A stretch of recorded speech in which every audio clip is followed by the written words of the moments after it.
मेरा भी जो है हाँ जी दुखी होता है।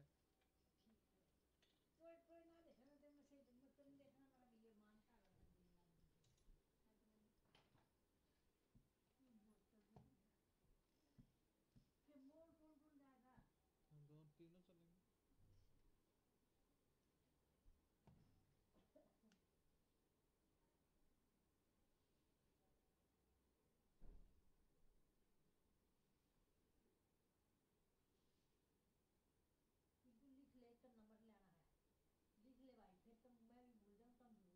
वो स्मॉल नहीं जा रहे, दूसरे जाएंगे।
Get the alpha, be the alpha.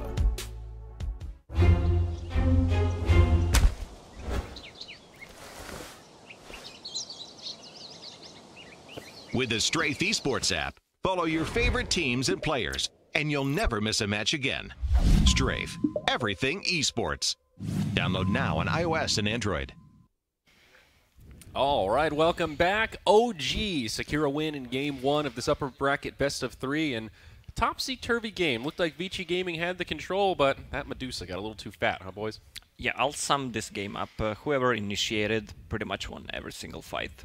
Yeah. When they got a Shadow Blade on Doom, they were getting a good initiations. Once they blinked in with Panda, controlled the fight, used a good chrono, OG wiped them.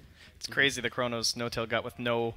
He had no item for it, right? Like, he eventually built into the Shadow Blade, but it was never any, like, the big game changes, really, that came because of that. It was more so, like, the early game stuff. Yeah. I think, VG, we talked about them needing to snowball and kind of get that early pressure and aggression using their heroes, try and take that into the victory. Maybe they got a little bit ahead of themselves. A couple mistakes, I think. Like using that Doom really like just like solo on the AA. Yeah. And then playing still so aggressive near the Panda by the tower was just such a critical error, I feel like. It's really hard to play Doom against heroes with 3 Lincoln Spheres. That's what I was going to say. They itemized perfectly. Yeah. I mean, you had a Lincoln's on the Medusa, you had a Lincoln's on the Void, and what did S4 have a Lincoln's as well? Yeah. Oh my. Yeah, that's tough. Really tough. Even if you have that extra creep to break it, there's still that moment to react where you can maybe get off the Primal Split or something. Maybe just get off a second Lincoln Sphere once you see it's popped as well. Yeah, that too, yeah. So well executed by OG. Thoughts going into the second game? I mean, at the end of that one, to me, that felt like OG just outplayed them.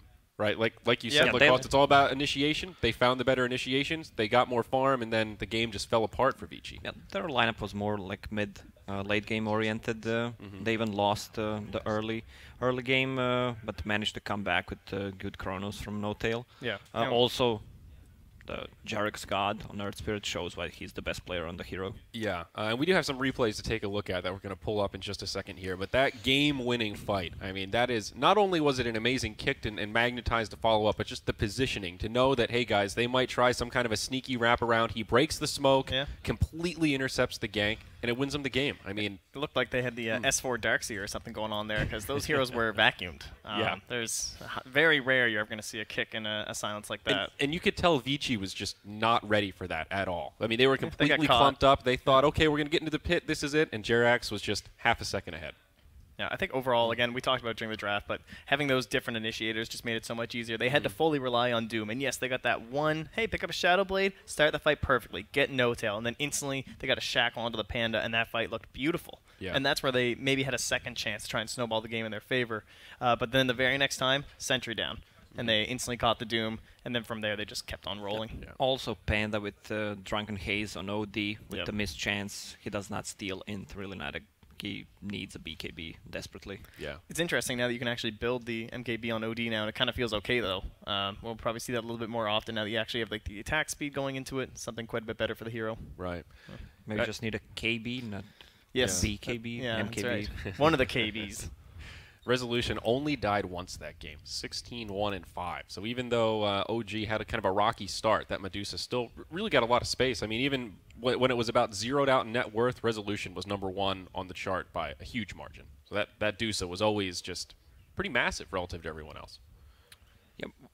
Well, they had their momentum when Weaver got that early Diffusal Blade. She was just burning mana on Void, but just 3 hits, no mana, and deals a lot of damage. Once the mana is out, actually does not deal that much damage. But Medusa is so tanky. As I mentioned before the draft, they have so much stuff to focus on. You can't doom everyone. Even if he fails the chrono, you still have to watch out for Earth Spirit ulti, Panda, and there's Medusa in the back lines, just being untouched. So let's pull up these replays. Let's go ahead and take a look at some of that early game madness when it looked maybe a little rockier. Okay, never mind. We're not going to pull up the replay yet. Sorry, guys. I got way too excited. I wanted to relive the action too quickly, and it's not ready. They were exciting. That's on me. All those moments in the game there. But so, game 2. I mean, do you guys think this could be a 3-game series, or do you think this is like now that we've seen a game?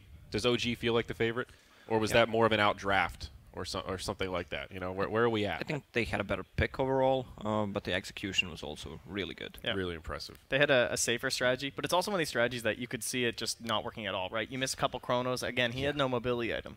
This was relying on just time walks and stuff, and it looked very strong. Yeah, but with level 20 now, he can have a better time walk. 20, the game was over. I'm talking about forward 20. I mean, he had nice chronos. Like, I think it was mostly mistakes from VG. Again, I think he got way too close to that tower top, fed a free kill, which led to 2 more kills for the side of OG Gaming. That got them back when they were down like 3-4K. And then again, that big fight mid, they were diving near the tower. When you know there's a Faceless Void, you have 3 heroes in range of a chrono at that key moment. It's like diving a tier 1 against a puck or something who's just going to TP mid and dreamcoil all of you. Well, Rasta was trying to put a ward behind the tower so they get a better vision, and everyone got caught. I am starting to feel bad for Undying, though, boys. Undying's win rate thus far, I think it's 0%. He just seems to be underwhelming. Like, we've talked about Tombstone a lot, and it just... every game he feels more than manageable. We talk about all the things on paper he can do, but Yeah. he just can't execute. He looked better today than yesterday. I think they got those moments with the Undying that you want. He's in a nice lane with the Doom at first, then the rotation from Paparazzi to come down, and then that kind of key 8-9 minute when you're taking that safe lane tower. You throw down the Tombstone completely. You cannot fight into that. Like once they've actually secured that area, there's no chance to actually push you out. So it looked better, but again, yeah, as you said, still not quite there for the win. Yeah. So, all right, we've got the replays ready now. Let's take a look and remember how this game started and how it turned so quickly. So, first play, Trent, this is the 11-minute. This was the Doom issue, yeah. This is where he had just doomed the AA, and then he got way too close to the tower. So the split just happens. There's TP in front of your Earth Spirit, and this leads into another chain feed situation. Yeah, he got the kill on Rasta, and I mean, Earth Spirit died, but it doesn't matter. He got the levels, he got the gold. And they got him to put the wards down as well. Yeah, and again, this is when they had that lead on VG, and it just kind of tossed away from a little bit of carelessness. Yeah. Not able to find a kill with the Chrono, but No Tail survives through the whole ordeal, so it's definitely still a win for OG at the end of the day. Do you guys feel like Diffusal was the right item on the Weaver, given that he has that mana break talent we were talking about? I guess Medusa, obviously, it makes sense, but... Well, it's not just Diffusal, the mana break from Diffusal Blade, it's... the slow. It's the slow, it's the... I mean, the damage. He gets, what, 25 agility. Yeah. Yeah, I like it. I think it's a really nice item, not just because of the Medusa and the burning. Like, any of these heroes, if they were shackled, too. Yeah, it fits in nicely, builds up well. So, jumping ahead, the next big team fight, Trent, what happened in this one? This was the Shadowblade reveal, where they were able to kind of perfectly scout it out. They grab the kill onto the Void, and then they get the kill onto the Brewmaster here, too. And then Rezo's forced to just TP out. That would have been really huge here if they could have actually grabbed Rezo. I think that could have been a nice way to like segue into a couple towers. But he kind of forces them back and just able to TP home. Yeah, good positioning from the Rasta as well, just to wrap around the tree line. A lot of shackles in that fight to provide the lockdown to make that a pretty clean sweep for the most part. Now this is that bottom fight. I think this is the beginning of what leads into really the first 5-man wipe for OG. Look at the mana on Medusa. It just burns so quickly. And that's before the 800 mana talent, which was certainly quite helpful. Yeah, you can see the net worth lead slightly in favor of Vici, but this is when the game is starting to be kind of broken open, and already the Medusa has that huge farm advantage. Yeah, I mean, this is what happens when the split gets off, right? Not able to lock him down in time despite all the spells they have for it. Resolution just does so much damage here. He attacks so fast, and you can. I feel like you can really feel the difference of that split shot change. I guess we're starting to see why Medusa's kind of owning lately. The mid lane went fairly well, too. It wasn't like a total shutdown. Looked okay as long as he could hit the snakes. Life was pretty good, even though you're up against, one would say, probably a tougher matchup against most heroes. Yeah, just a rough fight for Vici. They kind of lose one right away, and it crumbles from this 4v5 into a pick-off after pick-off. And before you know it, it's a 5-0 sweep. And this is when OG really takes control of the game. Look at that farm difference. This is our big finale, is it? I think so. So this is the Jerax God moment. 5-man smoke from Vici, the wraparound. And just look at the positioning of the Earth Spirit, thinking, guys, they haven't revealed themselves. Even they could be wrapping too. around. He knows. He intercepts the entire team, gets a stun on 4, I think, and then obviously it is just a complete massacre from there. So much so that Vici says, we're done. GG, go next. Yeah, tap on out at that Very impressive. I would expect probably not quite a... one-dimensional draft going to the next game. I think we'll see something a little bit more like potential for the mid-game or something, some actual AoE control kind of stuff, because the fights just looked way too easy for OG heading into that mid-game. Yeah, post like 25 minutes or so. That was just OG's game. There are 3 bans now, and they made a huge mistake letting Earth Spirit in the pool. I mean, with extra ban, you can just use it on Earth Spirit. Last game, Vici banned out Beastmaster, Puck, and Shadow Demon were the 3 they chose. I think the reasoning, though, is because they still want to play that aggressive style. I think they do want to put pressure onto the safe lane as much as they can, and I think Earth Spirit is a hero that you know OG want to pick, and you know that it's not someone who can deal with that. So it's a risk. Like, you're giving him an extremely good hero, but you're also saying, hey, he's probably not going to be able to fight us actually in that bottom lane, so you can get this pressure with Doom, Undying, and Weaver. I'm just not a fan of this Undying plus position 5 opener. You know, we saw that yesterday, the Undying Wisp first 2, and this was sort of a similar flavor, Undying Rasta. It just feels underwhelming. He's been buffed, but I feel like after the laning stage, the hero does nothing. That's the problem. Does not farm. Exactly. And he doesn't push. Yeah, even if you get, level 15, the extra tombstone on that, you just feed away gold. That's an aspect we did not talk about. Every time you die, there's an additional bounty for them to pick up from that extra tomb. Yeah, I'm an Undying fan, but I'm quickly losing hope here. I think it probably has to go more so in like these pushing strats. I guess it's because you don't get to see the full potential, right? They didn't get into that ball rolling that they want. It's Like, true. let's say they actually had a bigger lead and they're approaching tier 2s. Undying's really helpful in those situations. He can play aggressive. He can throw it in a tombstone. And then how do you initiate into that? Those are the kind of problems. Yeah. OG also did a good job forcing the roster to use wards in less than ideal situations, right? The dream is if you can win a fight and then also be in a position to do some structural damage, or win a fight without the wards, then use the wards to push very quickly. But there were a lot of times we saw wards like in the jungle. The forced panic for the wards. fight, right? Yeah. Exactly. I'm about to die, huh? Yeah, and it's a tough call sometimes, but it's just like the Brewmaster. Every time you use that ult and you don't find a kill or don't find some sort of objective, that's kind of a big deal, right? Yeah, momentum killers, for sure. If not getting those perfect ones. Absolutely. You know what we didn't talk about? The side shop. Oh, you're right. Like we the have changes. not mentioned the side shop. You can't buy anything at the side shop, probably. Yeah, they were it's not closing selling down, I enough, think. enough merchandise, so they just closed it. You can buy Ring of Protection there now, I think. That's true, yeah. So they did add a small item. Get those safe lane Aquillas and stuff going now. I guess Bassies, but Let's take I a don't know. look. It's not What else did they remove? I'm having trouble. Blades of attack. like health stuff, right? You can't buy like ring anymore. Ring, but you can get it at the Perseverance. So they secret removed shop. Quarterstaff, Orb of Venom, Blades of Attack, Sage's Mask, Stout Shield, Ring of Regeneration, Ring of Health, and the One Charge Bottle. Jeez, blowout. Wow, that is a lot of items. Side So shop's what done. can you actually buy? Boots, Should be a power cart threads. now. It's not even a full shop. Well, now, It's like a little hot dog vendor or something, like pushing around on wheels. Yeah, and Ring of Protection is the only thing that they added. So, oof. But the Secret Shop also got a change. You can now buy Void Stone and Ring of Health at the Secret Shop, and also you can get the bottle with full charges from the Secret Shop. That's another interest. I don't know how much that change really matters. Some offlaners that can probably help out a little bit. Maybe like that Mirana offlane we kind of talked a little bit about. So you don't have to maybe, steal the but- courier. You can just run over and grab it. Yeah. But again, bottle is just this kind of item that, like, I don't know, I feel like you want it on roamers more than cores anyway at this point. Yeah. Well, depends the full bottle. If you get it on puck on off lane, Yeah, you it could can be just helpful. maybe dominate the lane. Also, you have a rune for yourself always. Just Now that you can't buy your phase 2/3. boots, I guess, right? So, You gotta have something. it's a tough life. Then again, Puck doesn't need any more help. I think he's pretty okay at this point. I'm trying to think if there's any situations where having the bottle at the Secret Shop with full charges could save somebody. You know, you're like one Change hit the from fight. death, you run through, you pick up the bottle, you spam the charges, and you're able to survive. Then you bought a bottle, though.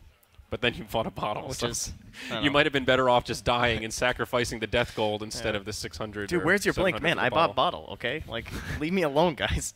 But I didn't die. Yeah, I don't but understand. if you don't die, you get like 300 gold. You sell it for half of the price, and you're Yeah, still that's good true. to That's go. true. Use You it get for a some couple time of minutes. farming 'cause you're you not get dead. the XP, didn't die. You That's know, a good point. Reddit praises you. Yes, exactly, because you're so good. You get a clip up there. That's the Next best time there's a reward you can sponsorship deal get. that happens. Suddenly you're on OG. You're in the spotlight. You crumble. Addictions. That's Addictions. all because you bought that bottle. What kind of addictions? I don't know. Some crazy because you're like the limelight, man. You know, the star light gets to you. You have this Addicted to big the adrenaline. collapse, and then they're just gone from the pro scene forever. All because you bought that one bottle. You know, I just noticed looking at these changes as well. The Observer Ward's XP bounty 100. 100 from 25 to 100. Yeah. 4 times increase. But here's the problem. Now you can't TP down and be smoked or anything and try and So you like don't know where it sneakily is. spot where the ward is. Yeah. So Yeah. and no one's gonna block a camp anymore because pulling's so terrible anyway. So you got to be really on the point to like snipe those wards. It's a big buff to like Ricky and Bounty Hunter, those kind of heroes that can actually see it happen without being spotted. So you get maybe 2 sentries, find the ward somehow, and course, get level 2. Yeah, you can't afford sentries now though if you're a support because you got to buy this 200 gold courier, Plus a smoke. 150 tango for 80 gold. Yeah, wards 80 gold. Yeah. Everything's pricey, man. 360. Condolences to all the Crystal Maidens out there who have tough lives. You know now. what it is? They're subsidizing the side shop. They're taking from the big wealth in the center of the map, and you know they have to kind of make up for the fact that they're not selling too well over on the sides. Whatever happened to Crystal Maiden? Socialism. She is a support that we really have not. I don't think we've brought her up at all. She on our seems so channel yet. weak. Yeah, she's kind of meh. She has been nerfed a lot. Just across the last couple patches, it feels like she's just steadily been slowly getting knocked down the ladder. I could maybe see her having some potential now because I think she was really strong right before we added the creep mid. because she could kind of jungle near the mid lane and still show up and help without taking anything away from the mid laner. But now, once we moved into that phase of the extra creep mid, we had all these 2v2s. So in these situations, the support is just in the lane, harassing, doing their thing anyway. But now that it's 1v1 again, you have something that says global assistance, where you're like giving mana. So imagine it's like Viper's already pretty ownage mid, it looks like now, with this Nether Toxin. Right. But he has some mana issues. Maybe with a CM on your team, you can actually keep that spam going, and Viper dominates the lane even more. Yeah, See, but I can't tell if that's genuine analysis or if that's just your fanboyism for Crystal Maiden coming out and trying to find a way to make her viable. That's what all analysis is. It's just yeah, but it's if you're fanboyism Crystal in the Maiden, end. you need to start in jungle. She's really not a lane support. You can't do Doesn't anything bully till anyone. minute Yeah, one. she's so slow. Dead as well. Yeah. That is a big problem. Yeah. It really is. It's a little Yeah, bit but slower you in the want to old be days. with your supports on the lane because of the deny mechanics now. You want to deny as much as possible. That's true. I mean, you can't pull And anyway. your carries don't have poor man's shield. Are pretty She does have a vulnerable. weird talent, though. Level 15, it's the plus 14% mana cost / mana loss reduction, That is kind of nice. and it's an aura. So it's not just her, but it's an aura. So that's the Kaya effect, right? That 10% yeah. reduction of mana burns and stuff. Same deal here. So that's kind of cool. 14% mana cost reduction aura for your team. Is it global? It doesn't say on the tooltip, so I'm not sure. I would assume not, but I don't know. She has some major issues for sure. If you had like level 2 ulti, you can't even cast it with other spells. You're just like hopeless. Yeah, I mean, It's a her little depressing. int is very low. Yeah. That's a She's real not thing. the brightest crayon in the drawer. Well, they finally added what I was talking about, the silencer +2. You can still +2 int. I want to see some silencer though. Oh, yeah. Wait, what? Silencer +2 int? What do you mean? Yeah, you can you steal 4 int. Oh, yeah. Okay, I gotcha. Okay. Cripple the Crystal Maidens. He's a nice Sorry. guy. Yeah. If he steals anything from Crystal Maiden, she does not have any mana to use spells. Like has a mana region but no mana pool. It's on level 15 if I'm not mistaken. Level 15, yeah, Ooh. you're right. It's either 90 gold per minute or +2 intelligence steal. So We have 10 players in the lobby now. we We're do, and it getting looks there. like we've got some thumbs up. Once Vichi's ready to go, we're going to be hopping into game 2, boys. So not too much longer. I'm not sure. I think, yeah, you're probably right about the Earth Spirit. Maybe just get rid of it anyway. If he's Ban it that out, good on the yeah. hero. He seems pretty solid, I think. Maybe for the past, I don't know, 2 years or so. Yeah, Jirax has only been known as the best Earth Spirit player since the hero came out. Yeah. Yeah. You know, Might be something to consider here. it is interesting that they banned the Shadow Demon. I mean, of those 3 bans, we talked about it already, but we've got a draft here. But Beastmaster Puck, Shadow Demon, which one do you let through if you're going to ban out that Earth Spirit? Do you let the Shadow Demon through? Probably Is that Beastmaster. Let's see it Beastmaster? happen. Okay. Give it to me here. Well, here we go. Let's hop into the draft, folks. Let's see what's going on. Game number 2, OG versus Vici.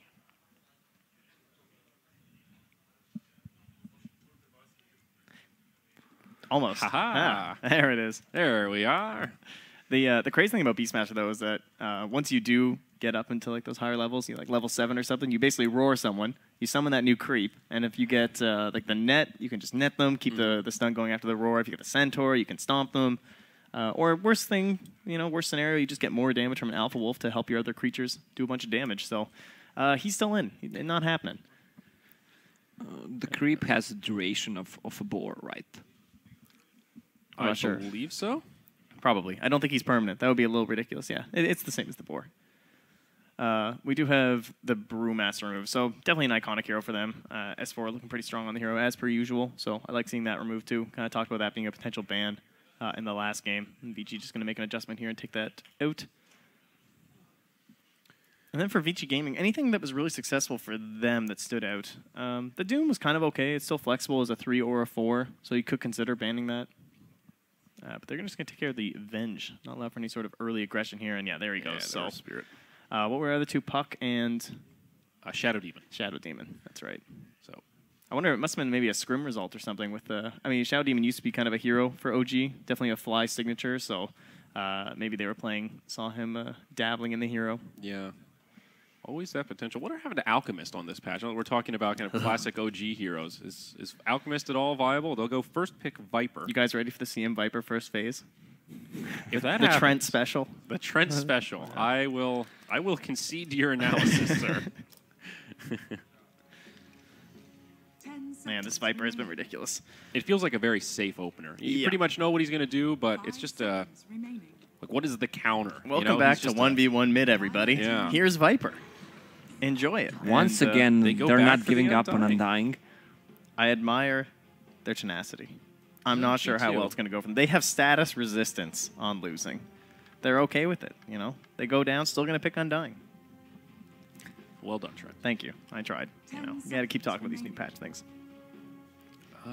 So, okay, you said you don't like the 5 and the Undying. What you want to pick an offlaner here now? Is this what you're saying? What about like a Night Stalker core? I don't want to first pick Undying, period. So I'm not sure exactly what the pivot is here to make this work.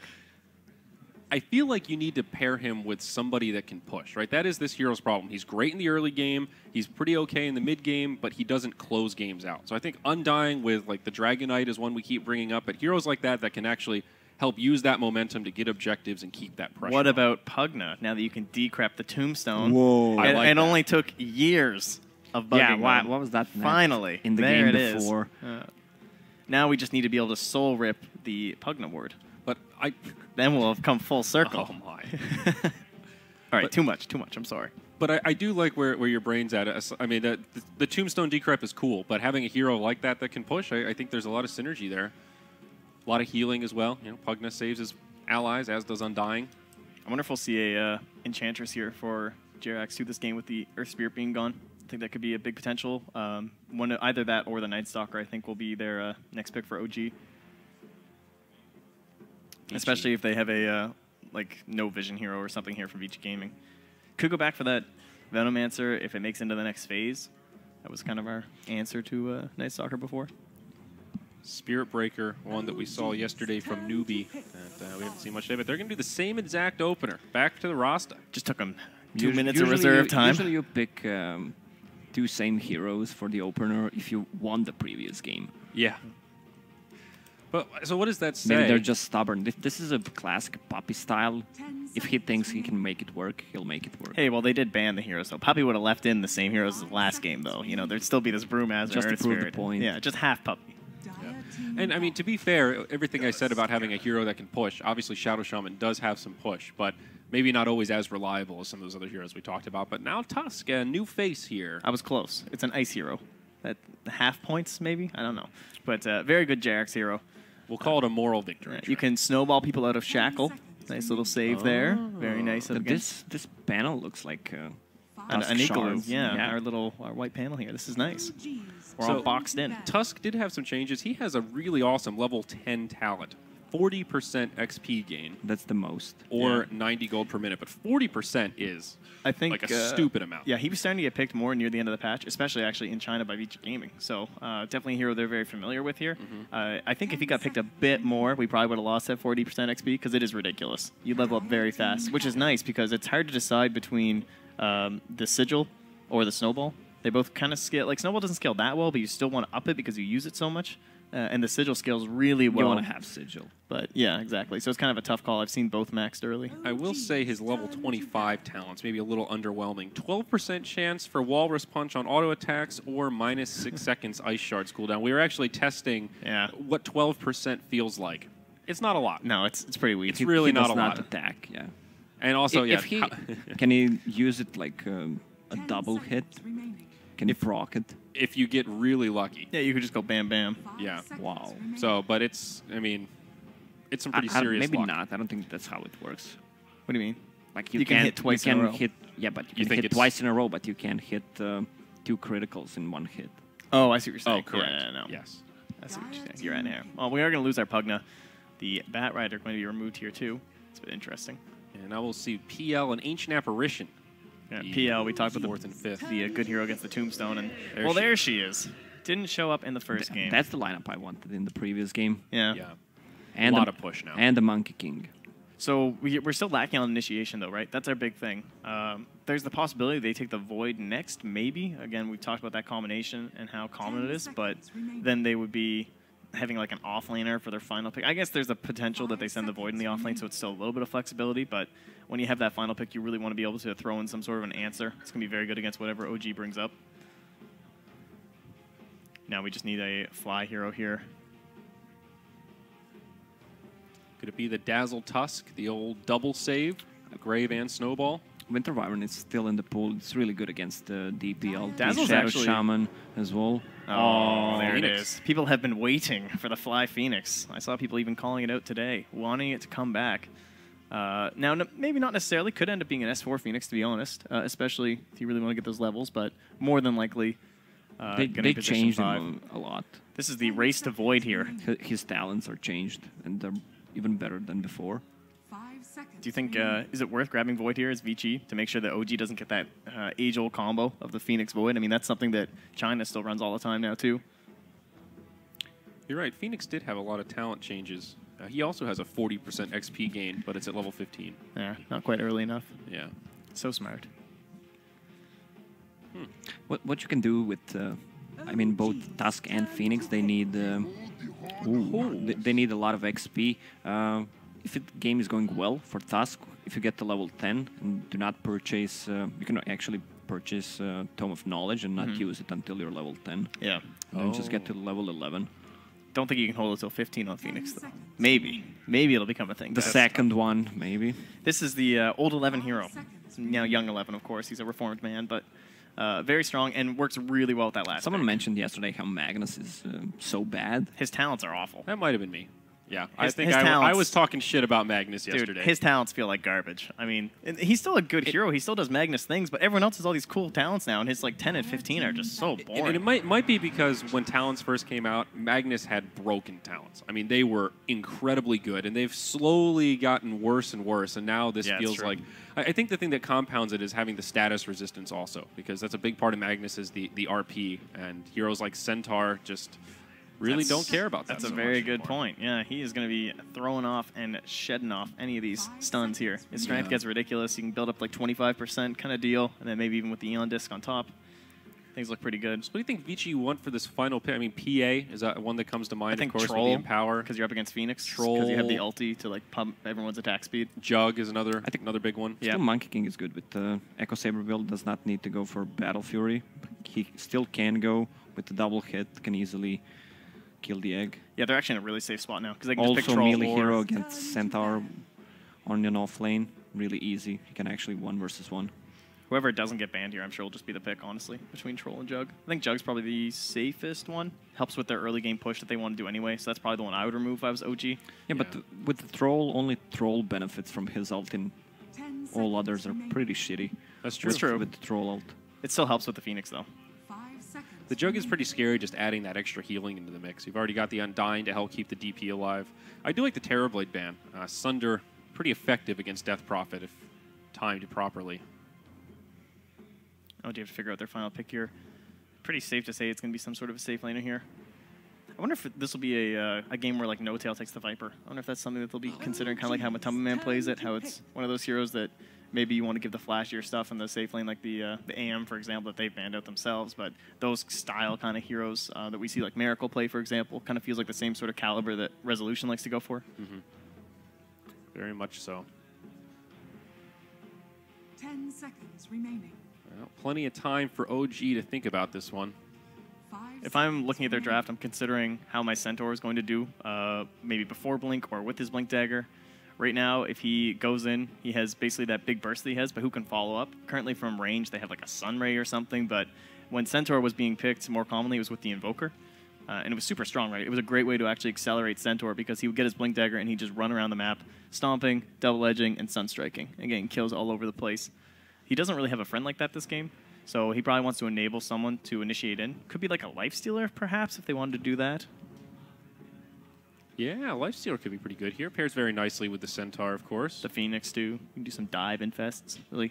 Would Medusa be crazy to just try to run that again? Throw in the safe lane? Yeah. Eh. I'm a bit on I that prefer one. Medusa on mid lane because of the levels. Okay, yeah, that's fair. Dire team pick. Be the It's a Storm. Storm. Spirit. Okay, so who knows where they're going? Yeah, it could be safe lane Viper or safe lane Storm. Viper. Who knows what this guy's going to do these days? He's nasty. But there's our hero at range, right? Talking about people who can like follow up with the Centaur.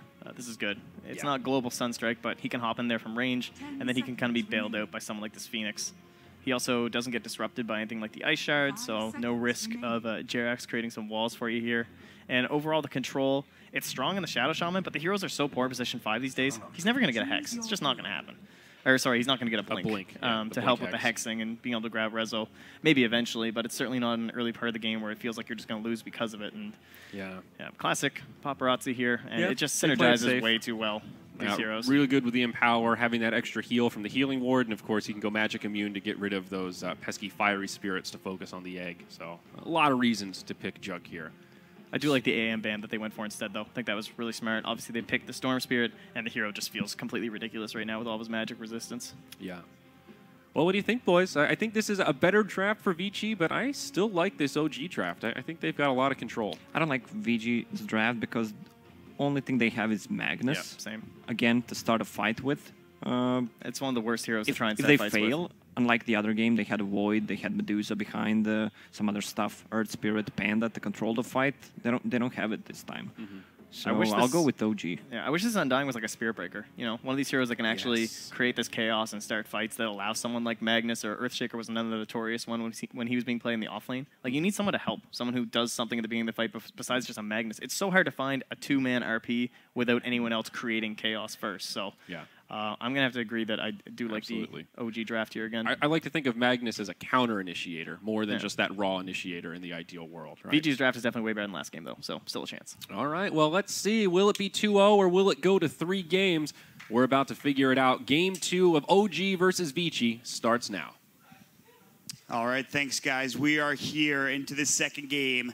We're going to see Vici move out immediately, but Grant, you heard them talk about the draft. You heard them talk about Lanham on that Undying, and it seems like these teams, SG and Vici, they really want to make this hero work, but they pick it again after a pretty disastrous game 1. I mean, you saw how it worked. Those in a 2v3 lane. The Undying in the 2 lane just bullies them so hard. It's such a good early game hero, but then it feels so weak in resolution. Now he's going to pop the smoke, and see you later. He's just going to run away. A failed smoke by VG early, but look at the rest of the team kind of around here. Even No Tail's going to run over this way. We might see a fight. Yeah, they're thinking about it. Paparazzi, they only saw Fenrir. That was the only smoke that was broken, but now maybe OG are going to move away. Yeah, they're not going to worry about this. Maybe they can get some ice shards. They're not going to go for it with JRX. He thought about it for a moment there, I think. But the early game, I was looking at the early game should go about the same. VG definitely has the better supports to deal with it early game, but instead of an Earthspear, you have a Tusk, so a lot more defensive, but can still be offensive if he wants to. And they just need to cut the casualties and get resolution, a ton of farm again, and then just maybe 4 or 5 man with the Viper, and then they should be fine. But if this Juggernaut can empower farm, you're going to see a pretty easy win from VG if they just don't stop him at all. S4 will take the rune. He might die for it, though. The Shackles will come out. They do have a skewer. They're going to pop it, and S4 will try for the TP. They have plenty of damage here with Fenrir, but it's not enough. He will be able to make it home. He gets the banner rune. He does have to use a TP, but that's still pretty great for OG, I think, at the beginning of the game. Yeah, and especially because JRX is blocking the wave with ice shards, keeping him back, so Centaur might miss a little bit of the first wave, but that's it. That's fine. He'll be all right.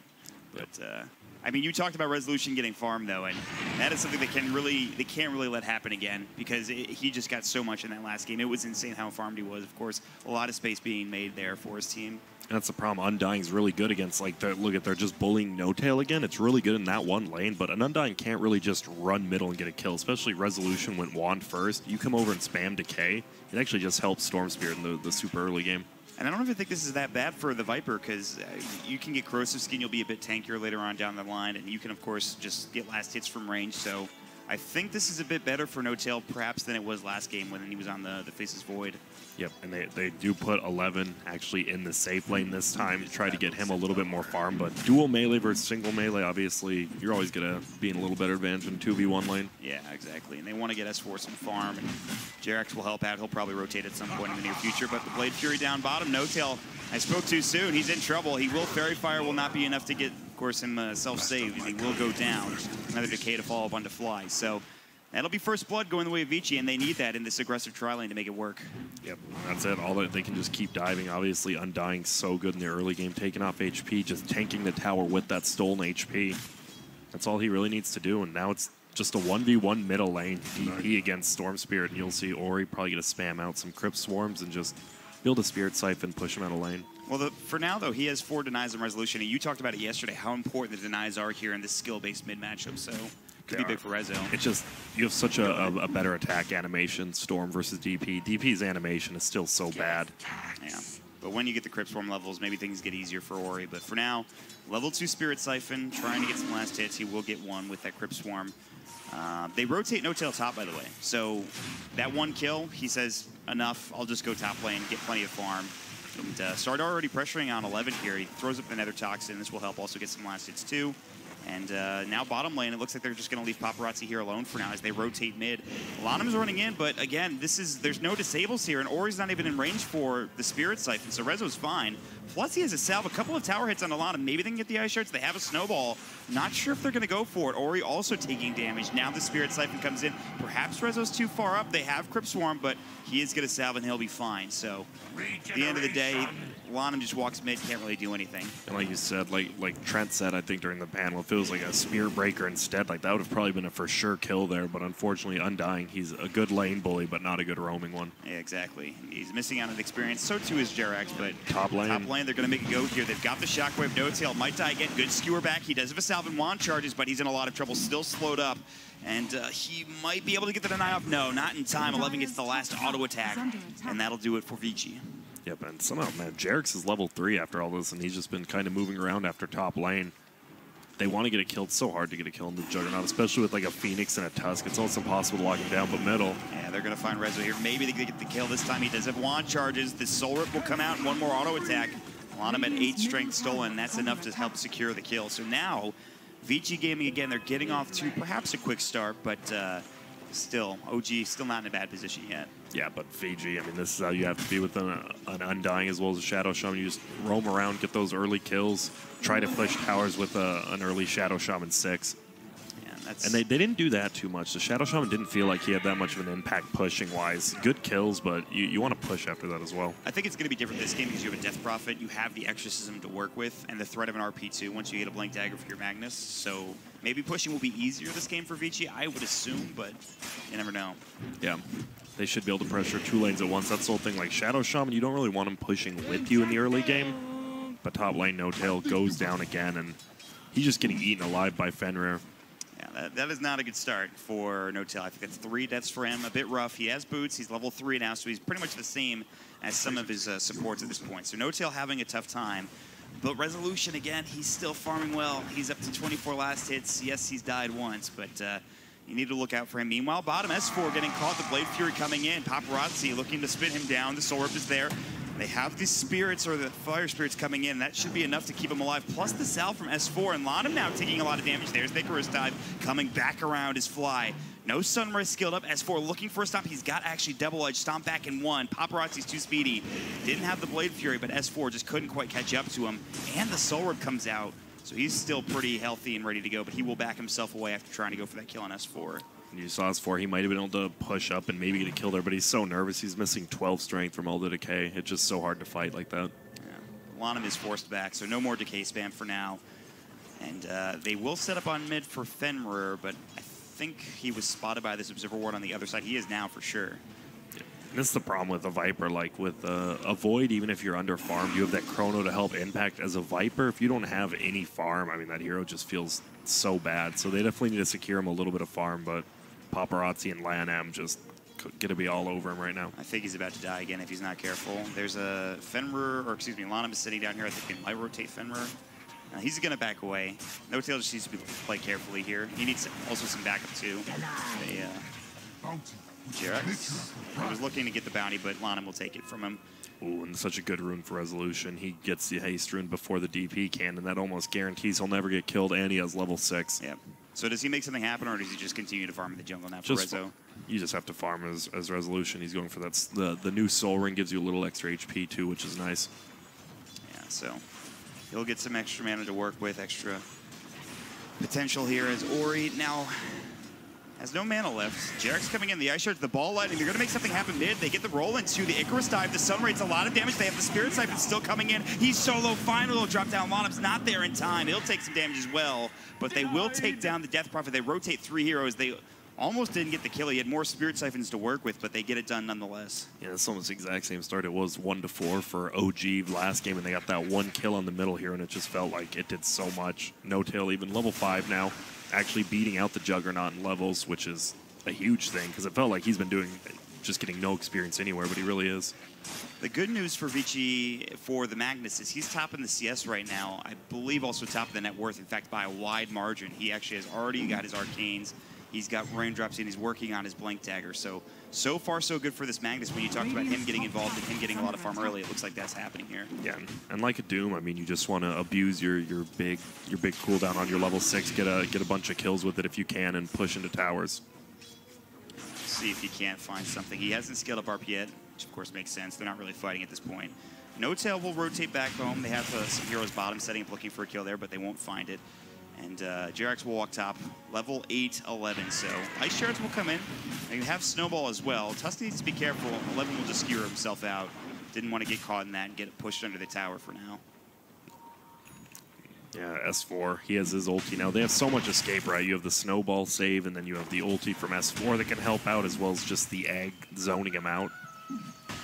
It feels like OG can play this a lot more defensive than they did last game, even if they want to.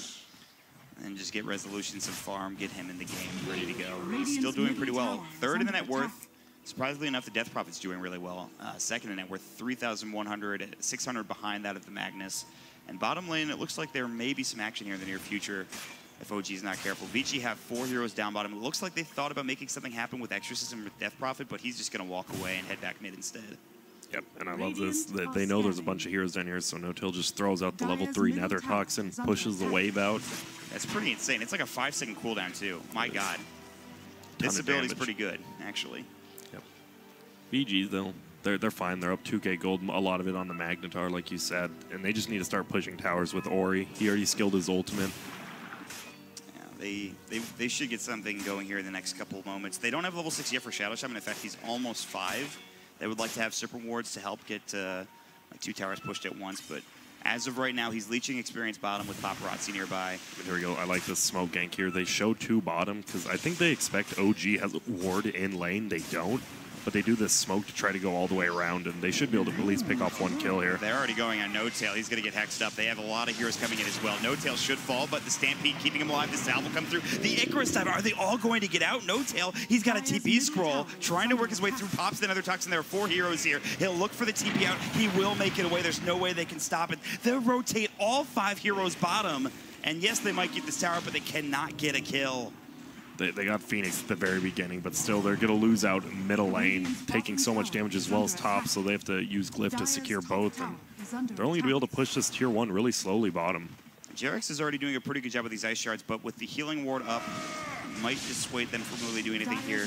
They'll TP mid with Lanham, so he can't take the tower. The wave is pushing out top, though, as the Centaur is up there doing a good job of killing the creep wave. They will get bottom. They don't have to use Exorcism that. That's a pretty huge thing for Ori. They're jumping in mid, looking for Lanham. They've got the Icarus dive as well. He drops the Tombstone. Plenty of mana for resolution to work with. Should be able to get this kill. He will finally drop.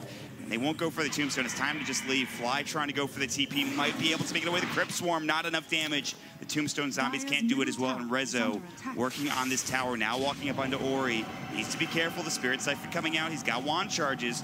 A little bit of mana left. He does have a Soul Ring back up now. Just came off cooldown, and he's fine. Yep, and this tower will get denied, unfortunately. Ooh, getting low. Good Viper Strike on Defender. He might survive. 11 doesn't have a skewer to work with. No RP. He just used it, but the Shockwave will get the kill, and No-Tail can't turn it around in time. Yeah, feels a lot like last game with 11 doing so much on the map for him, but he has a lot more impactful hero this game. Doom can only get like so far and can only do so much. Magnus, on the other hand, with Farm, can just accomplish so much more than a Doom. And it's scary, too, because he's right around the corner from that Blink Dagger. Yeah, he is. I mean, if you get 1, instead of just dooming 1 hero, you could get 2 in that RP, just get the ghosts off it. So much more team fight, honestly, from VG this game as well. You got to be really careful if you're OG, and they need some more farm too. They're working on their Blink Dagger of their own, and in fact, Centaur's pretty close too, so good news there for S4. But Viper, of course, still a little bit behind for No-Tail. Yep, they have a lot of levels on OG, which is good, but VG still definitely has the farm lead, and once they get that Blink on Magnus, it's going to be hard, because, I mean, Centaur doesn't really save you with his ult when you're permanently stunned up. It's going to be JRX's timing, and we might see him go for a Blink after this Urn, just for the Blink save RP. The Blink save is so huge in this game, and we've seen it before from players like JRX, and There's the blink for the Magnus, and I think they'll make something happen here in the next couple of moments. I think they should have a smoke. They don't actually have one on them yet, but I would imagine they'll bring it out soon. In the meantime, they're going to move top together as a team, but so will OG. Smoke will break. They'll find Lon, and they're going to go on him. It looks like ball lightning in. Here's the extra, some good silence on to do the shackles as well. Tusk in trouble. The Supernova coming out. Good stun coming in from S4. They're going to take two. The Viper Strike comes out. The stun will hit on Paparazzi as well. Trying to deal with the Tombstone. They will bring it down. Jump in from Resolution. Paparazzi going to go for the spin TP, and he will make it out. A 2-for-1 trade. 11 deciding not to go in. He doesn't have RP up, so they can't counter-initiate. They're still looking further. Fenrir's under the tower. The Icarus dive. They won't spot him, but they should get this tier 1 in the top lane. Yeah, that's why Phoenix feels so good in this game, because they first picked Undying as well as Shadow Shovel, so you have two supports who can't deal with the egg at all. And like, you didn't even have to get Fire Spirits on anyone. You just go in, get the egg, and zone everyone out. Yeah. And they lost Jarex, I think, in that fight. That was it, I'm pretty sure. Yeah. So not a bad trade. And I think S4 revealed his blink in that fight with that double stomp, so. He did. Super worth to get those kills. Really good timing coming in from OG, but again, they still have to deal with this Magnus RP, which is now up. Exorcism was used in that fight. While Ice Shards, Lana might be in trouble. Decay coming out. They won't go further. They don't have the Storm to continue to chase. And they finally get the tier 1 tower top lane. Yep, that's the biggest thing. They don't have too much burst damage without Resolution, so when it's just the 3 S4 and the 2 supports, they can't do much except just defend a tower.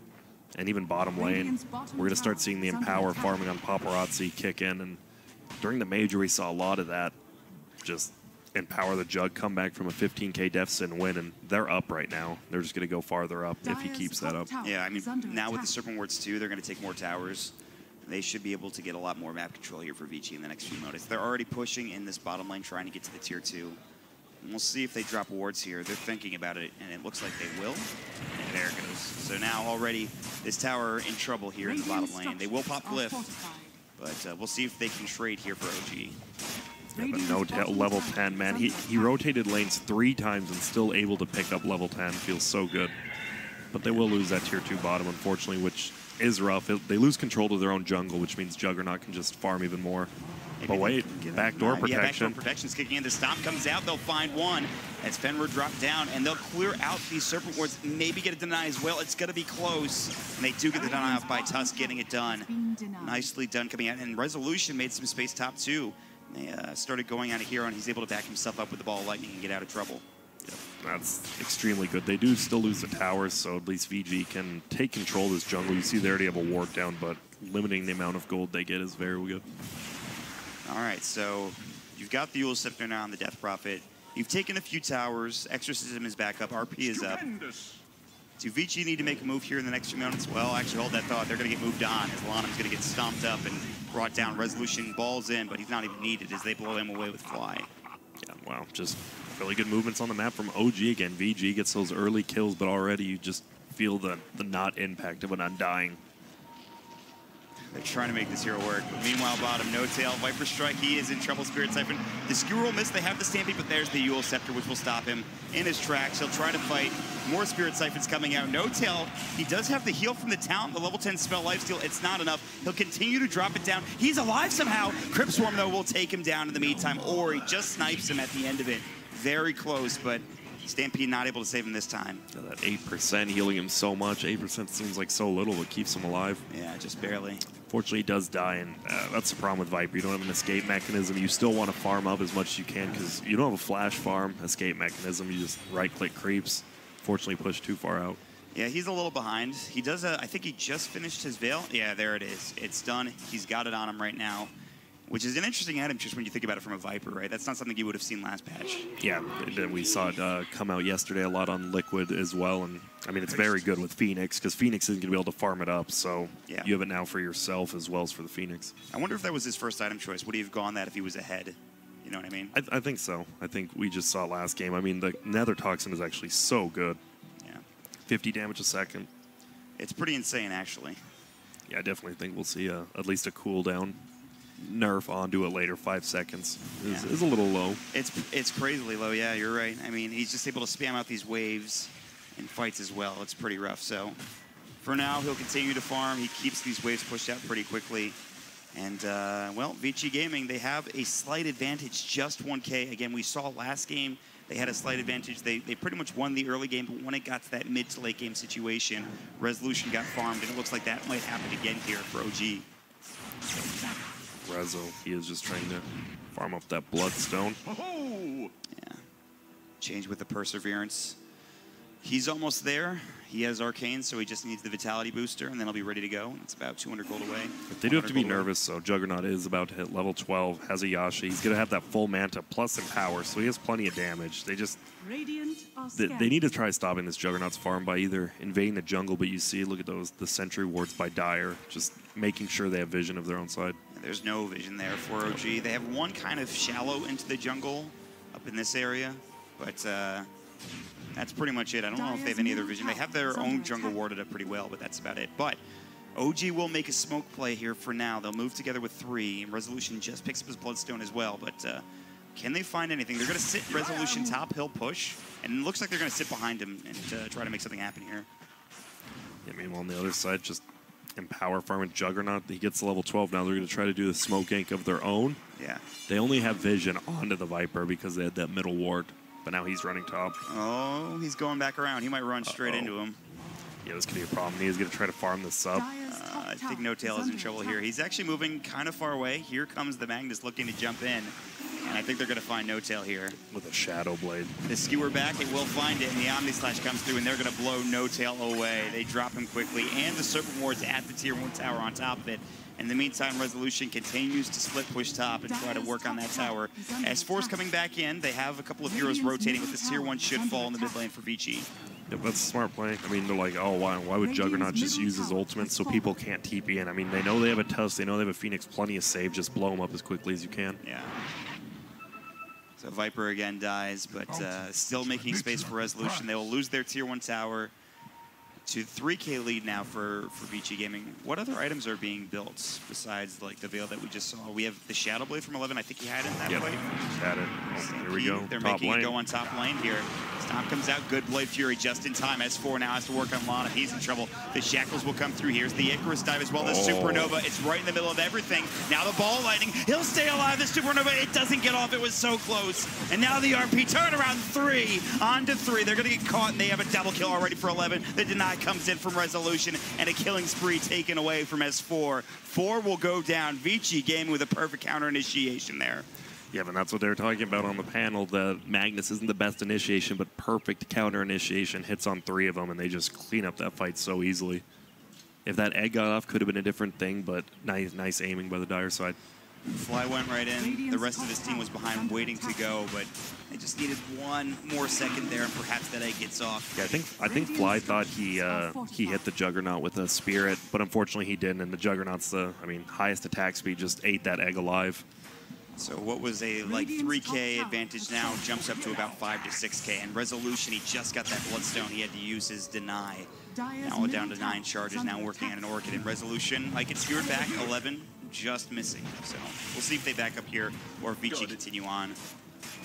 And we see the power, just 11 in that first game as Doom did so well. Now he has so much farm, almost level 16 at 20 minutes in on a Magnus. He was in the safe lane and he played it really well. As well. That's pretty nice.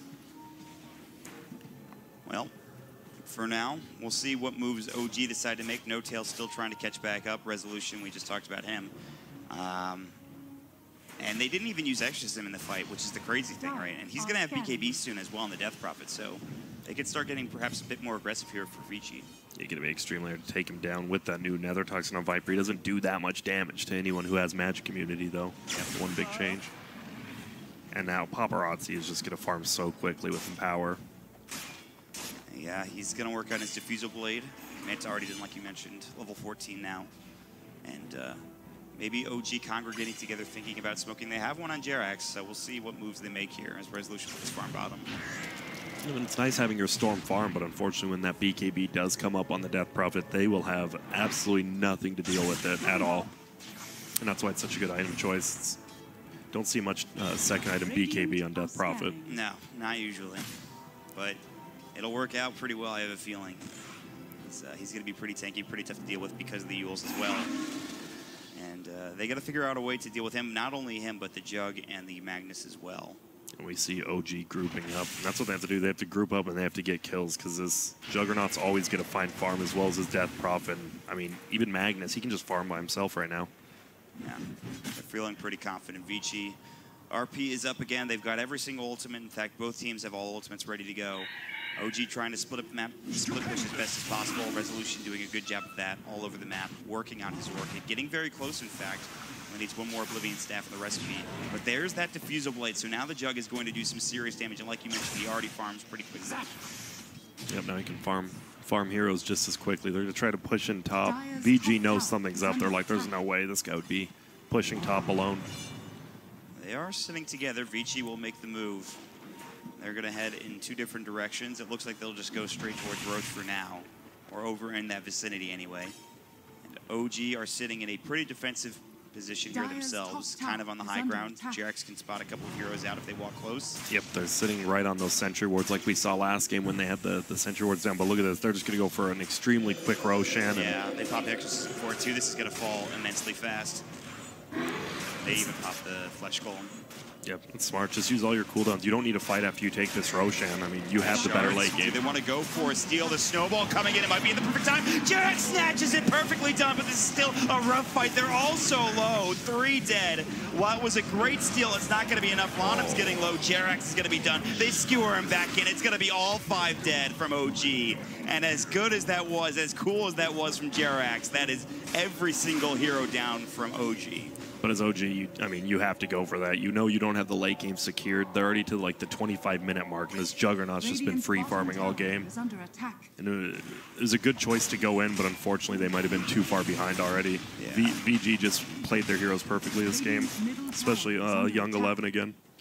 Yeah, he in the offlane has done a great job in this game. He's able to get a couple of big RPs, get ahead, give his Jug and power, and go from there. They do take the tier 2 tower. They can't push high ground. The death timer is still a little bit too low for OG at this point. So VG Gaming decide not to go high ground, decide not to do anything too crazy. They'll probably work on the tier 2 tower top lane in the next few minutes. They didn't get the Aegis. That's the one downside for VG Gaming. It's not that big of an issue when you think about what they gained instead, but it might slow their push down just a little bit as they wait for the exorcism and certain wars to come off cooldown. Yeah, definitely. I don't think they'll push too early, but I mean, they're in no need of it. Death Prophet only gets stronger. Juggernaut only gets stronger. They have nothing to counter these BKBs. Well, they're going to have Boots of Travel on No Tail. Is this just strictly for split pushing and ratting at this point, or? That's what it feels like, just moving around the map, trying to make something happen. Split up VG as much as they can and maybe get a pick off with the other 4 heroes. But look at him top. Yeah. He might be in some trouble potentially. They have Paparazzi running in. No Tail, he's just going to head into the tree line. He knows something's up, I think. Yeah, he's going to back up, it looks like. So, he'll be fine. Meanwhile, bottom lane. Hex came out. They have the Stampede, which will keep Resolution alive. He was able to ball lightning beforehand, I believe. So, Young 11 actually finds No Tail top. Yeah. Skewer out. They've got the Omni Slash, I believe. The Mantle will come out. Nether Toxic going. The Viper Strike is there as well. They have the Sun Ray to heal him up. Looking for Young 11. He's going to go for the TP.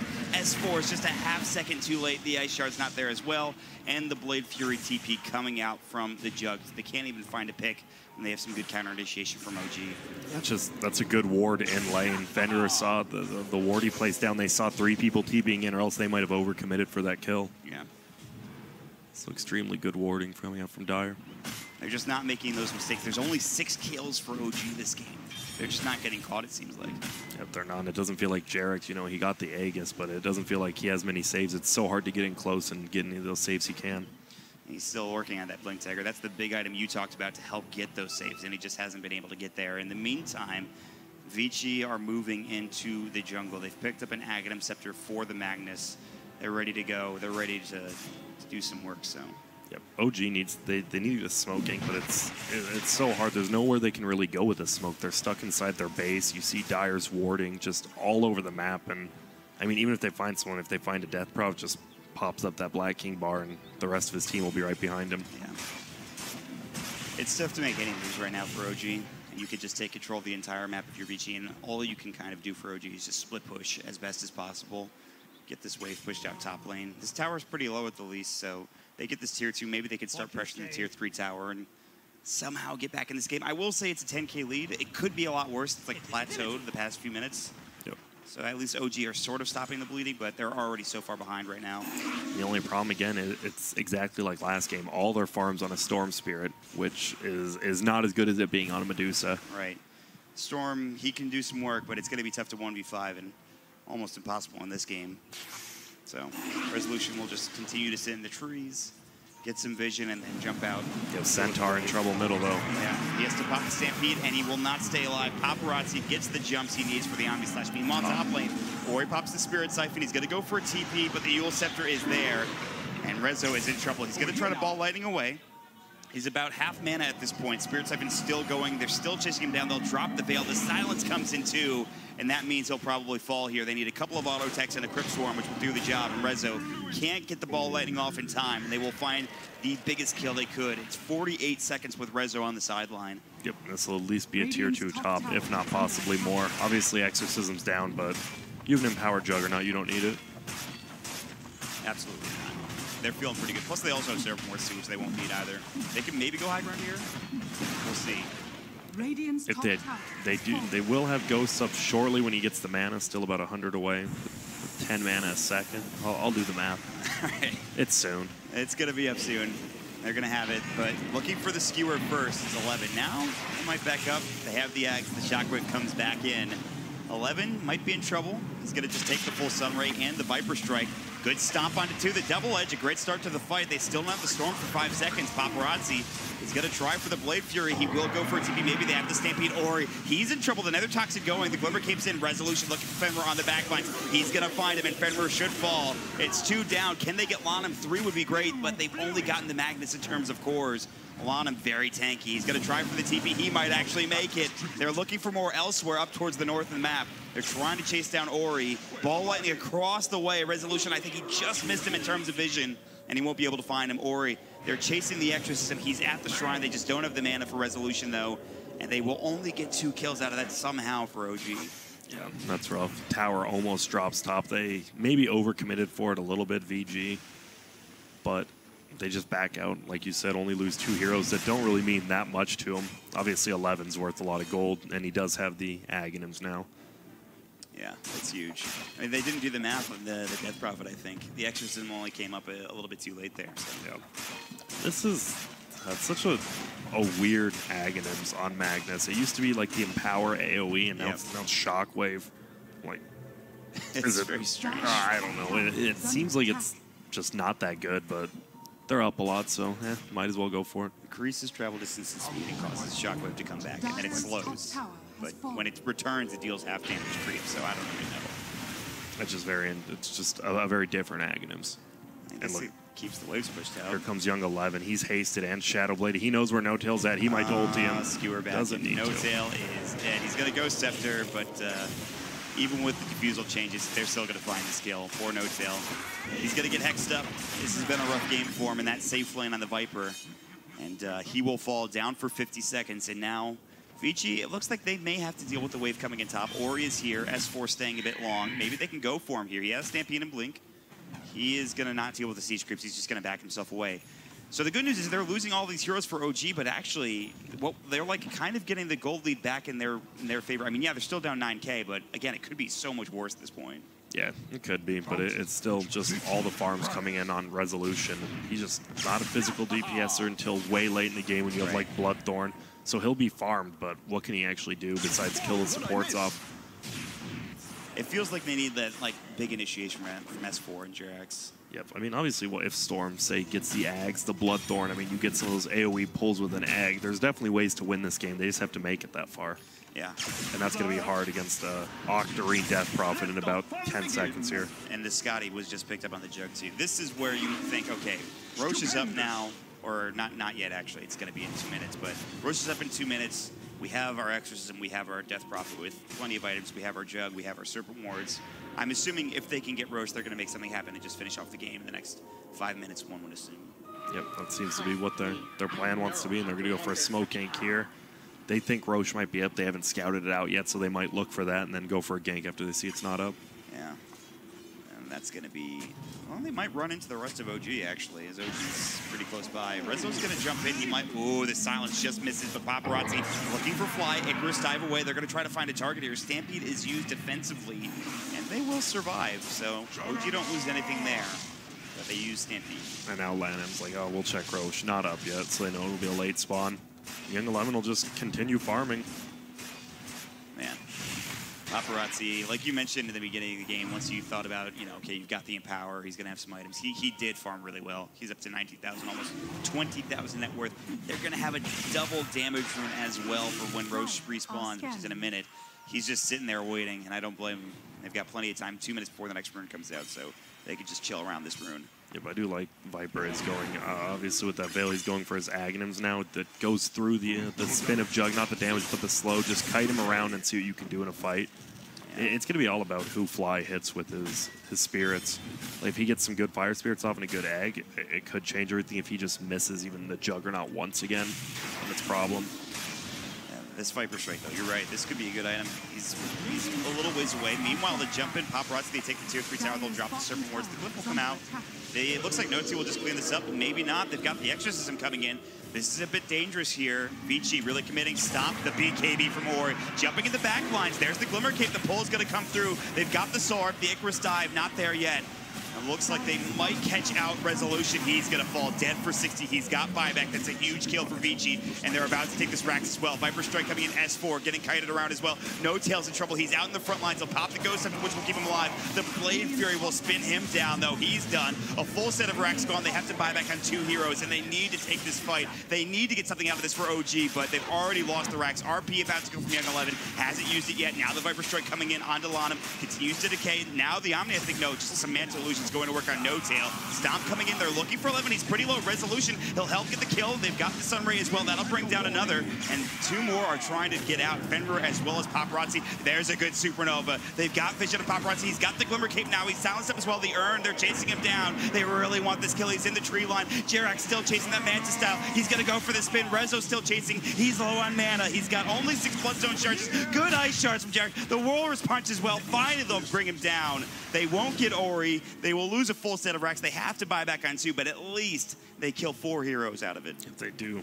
end up winning that fight, but Resolution just dove in, got silenced so nicely by the DP, and they can't do anything against the match community of VG right now. They're going for a Roche, though. If they can pick this off, we might see a buyback from Paparazzi.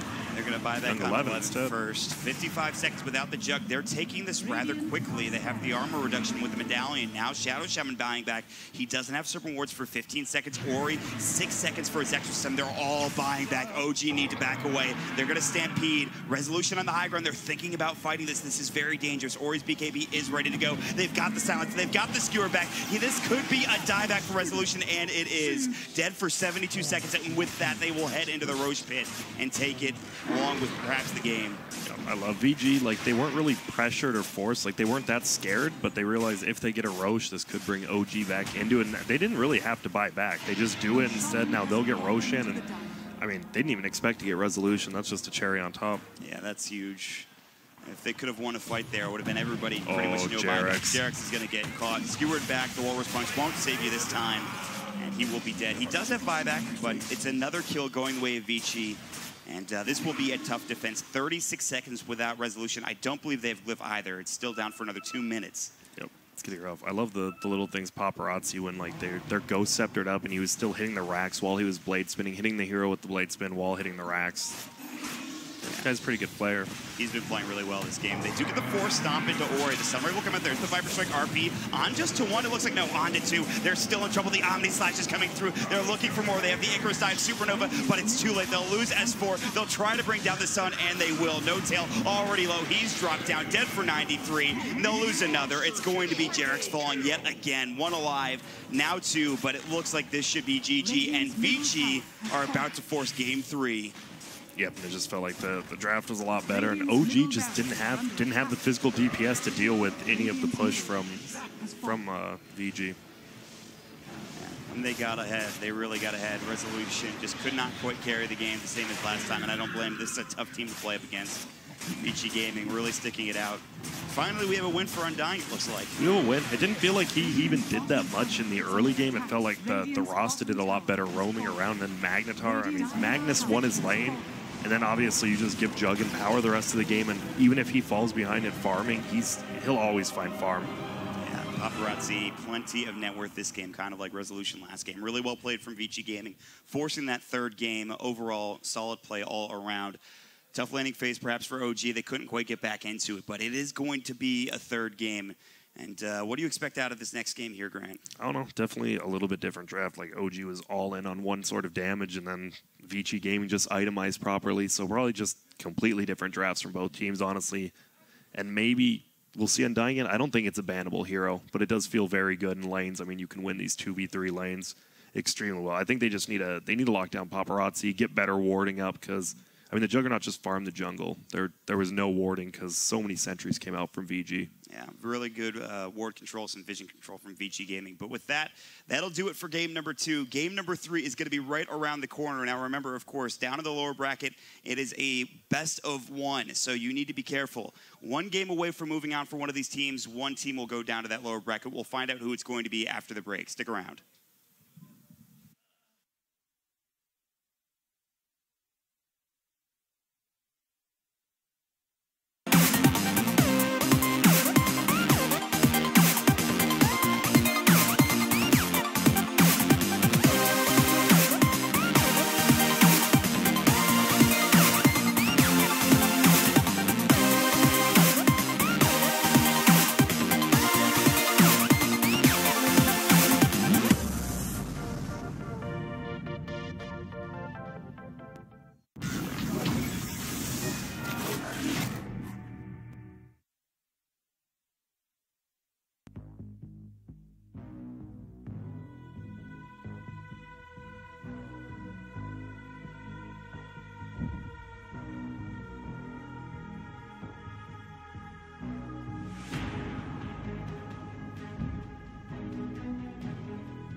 Get the alpha, be the alpha.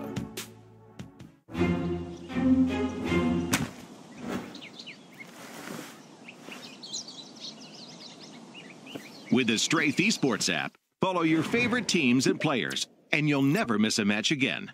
Strafe, everything esports. Download now on iOS and Android. Okay, welcome back. We've got a Game 3 on the horizon as Vici levels out the series and knocks OG down a peg, all tied up. Phew. I'm glad we got a Game 3. Yeah, I know. I'm feeling pretty bad. But that was pretty intense. Again, they had the same opener, both games, the Undying, Rasta. We were a little skeptical. Okay, you didn't win Game 1. We're going to try the same thing. And this time they were able to execute. It felt like the DP was really that key missing piece to put on the pressure. Yeah, that's why I was mentioning in the game number one, to get a DP. I mean, they feel comfortable playing with it. I guess stubbornness pays off in the end. I think the thing that determined it for me was definitely the Magnus. It was reminiscent of our Brewmaster game yesterday. I think it was Mind Control, who ended up in like a really nice 1v1, and he just got insanely farmed. And then from there, the rest of the game just felt really easy. It kind of felt like that from the Magnus, too. Like he was just so insanely farmed this game. He had Blink Shadow Blade at 18 minutes. Yeah, I think. And then the most useless item, Aghanim Scepter. Like, it could have been any other item. would have been the same thing. Vlads would have been good. AC would have been good. I was a little Force staff surprised. would have been good. I mean, you know, that BKB item. BKB also pretty good. It was a bit risky. I liked it, though. He farms really fast. Even though it's like half damage or whatever to creeps, it's still pretty cool. I didn't really feel the presence of Viper this game at all, No. especially with the Boots of Travel pickup. I'm not a big fan of Boots of Travel ever. Grant, back me up on this. Boots of Travel? What?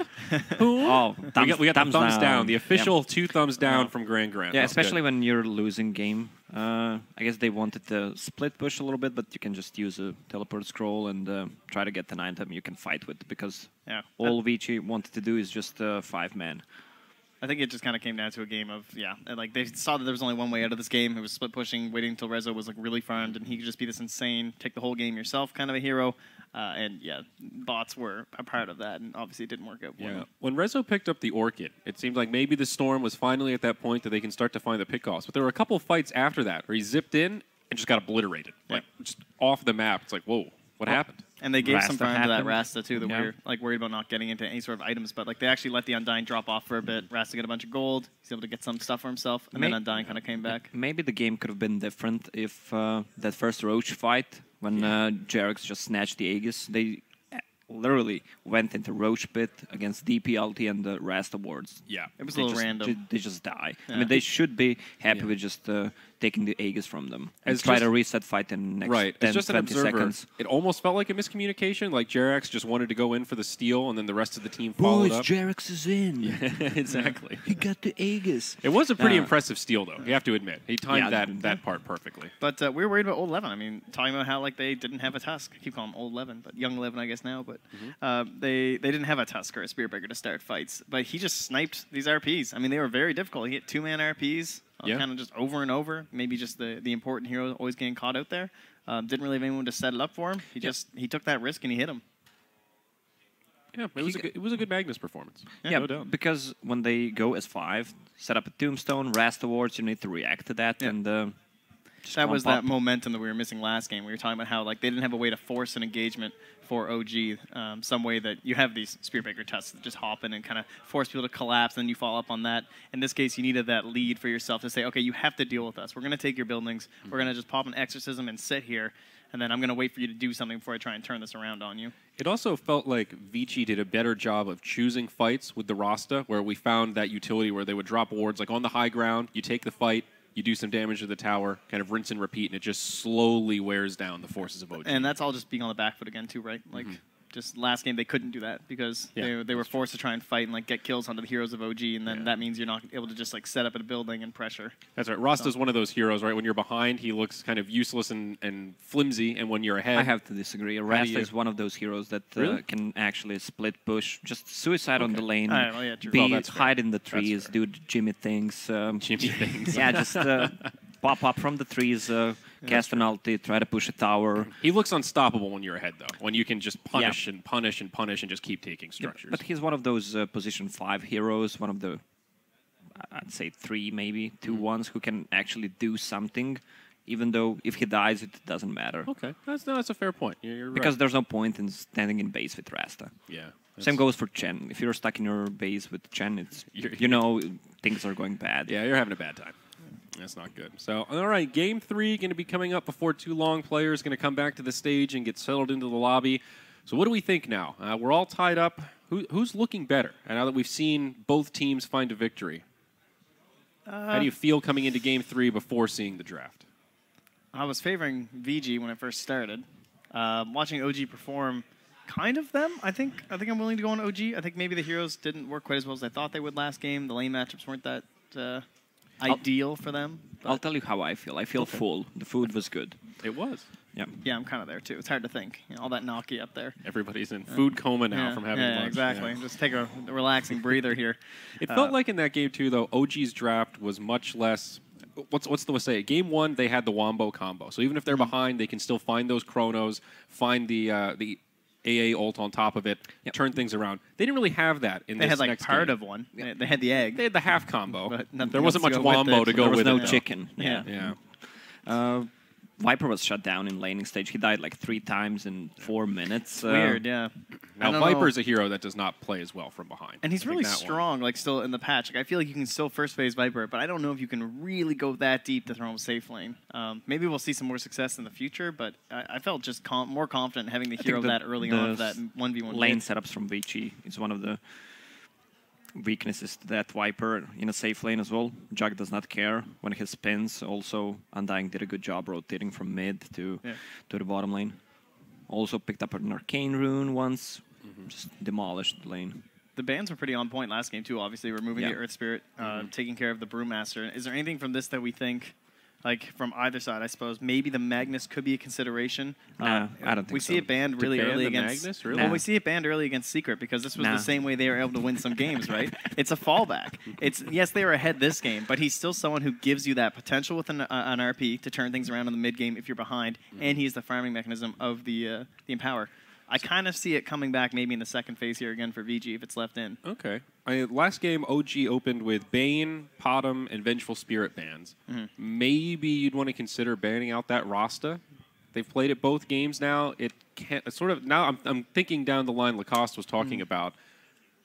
Maybe that's one that helps break up that combo. Without Rasta, that last game wouldn't have ended quite so quickly. That's for sure. Maybe, but then there's a Bane. Do you want to play against Bane? I don't want to play against Bane. Well, you could ban out Bane, Potom, Rasta. I'm saying the Venge is what they banned out last time. What the Venge threw. Yeah, true. But I think Night Stalker banned? No. Night Stalker was not the whole banned. last draft. He was completely ignored. Yeah, they took the Tusk instead. I think Venge is going to be very strong this patch, just as that core role. You don't want to have to worry about that in like the second phase, and it's still decent as support. I think Kuro played it yesterday. It's okay. And it looked all right, but it's mostly about that flexibility. I think the idea of just being able to rush down a game like that and having such good control over the Roche Pit is worthy of considering even the first phase bans right now. Fair. I mean, it's always a tough choice, right? It's just sort of weighing those opportunity costs. Yeah, and I mean, geez, now we have 3 and it's still tough. How did we survive with only 2 bans in the first phase for so long? Yeah, that's probably a change long time. Just make it 5. 3 bans for 3 leaps from Mirana. Now we're going back full circle with the lore, I see. That's good. Full meta, as they say. I think that hero is going to be picked every single time if it's not banned. The Mirana, you think so? The flexibility, plus the general? I think it needs to go down to 2 charges. Or what if it just starts just at one 0? charge? What if it starts at 0 and you have to build them up in the lane? Because it's like it's a long cooldown level. I don't think Potom needed to be changed at all. Yeah. It was kind of random. I might agree. Kind of came out of nowhere too. It's like, oh, wasn't this hero already really good? Why is this? Well, it's pretty ungankable. That's the thing. Yeah. You can play so aggressively in the mid lane, get a kill, go back. See you later. The other, in that last game, it seemed like the silence from the Death Prophet was also a really key part for Vici, just having that extra little bit of control. We saw it shut down the Storm Spirit a little bit. He tried to go 3rd item Yules, but it was a little bit too late. He'd already been punished pretty hard by that silence. It's just nice that you can follow up anything, right? You can, any sort of a stun or even just some slows. And you can just kind of approach the DP and follow it up with a nice little silence that lasts for an insane amount of time. It's still kind of ballsy to pick Storm Spirit into Rasta. It's like picking it into Lion as well. Right. True. I mean, plus there's one more silence, and there is the RP from Magnus. Well, boys, the guessing game is over. It's time for Game 3, the decider. Who's moving forward to the semifinals and who's going to the lower bracket? We'll figure it out after this game. Let's jump into the draft, see what we're working on. And Bane Earth Spirit banned out again. Surprise, surprise, boys. Another shocking revelation. And that Brewmaster going to be second on the list for Vici. So we'll see. Last time it was the Beastmaster, Brewmaster, and Earth Spirit. So maybe they'll let the Beast through. Oh, they actually banned the Undead. The Undying. All right. I think we'll probably still see the Beastmaster removed. If they're that committed to it at this point. I don't think maybe Vici won't ban, I suppose, because their first pick, if they're that into it, with their Undying being gone, they could consider that as an option for themselves. They're definitely going to take their time here and think about it. What else could be a possible first pick for Vici? I don't know. I don't know how how to feel about Nightstalker. He is kind of nerfed his day vision from 1.2k to 800 only. Pretty brutal. He's completely blind.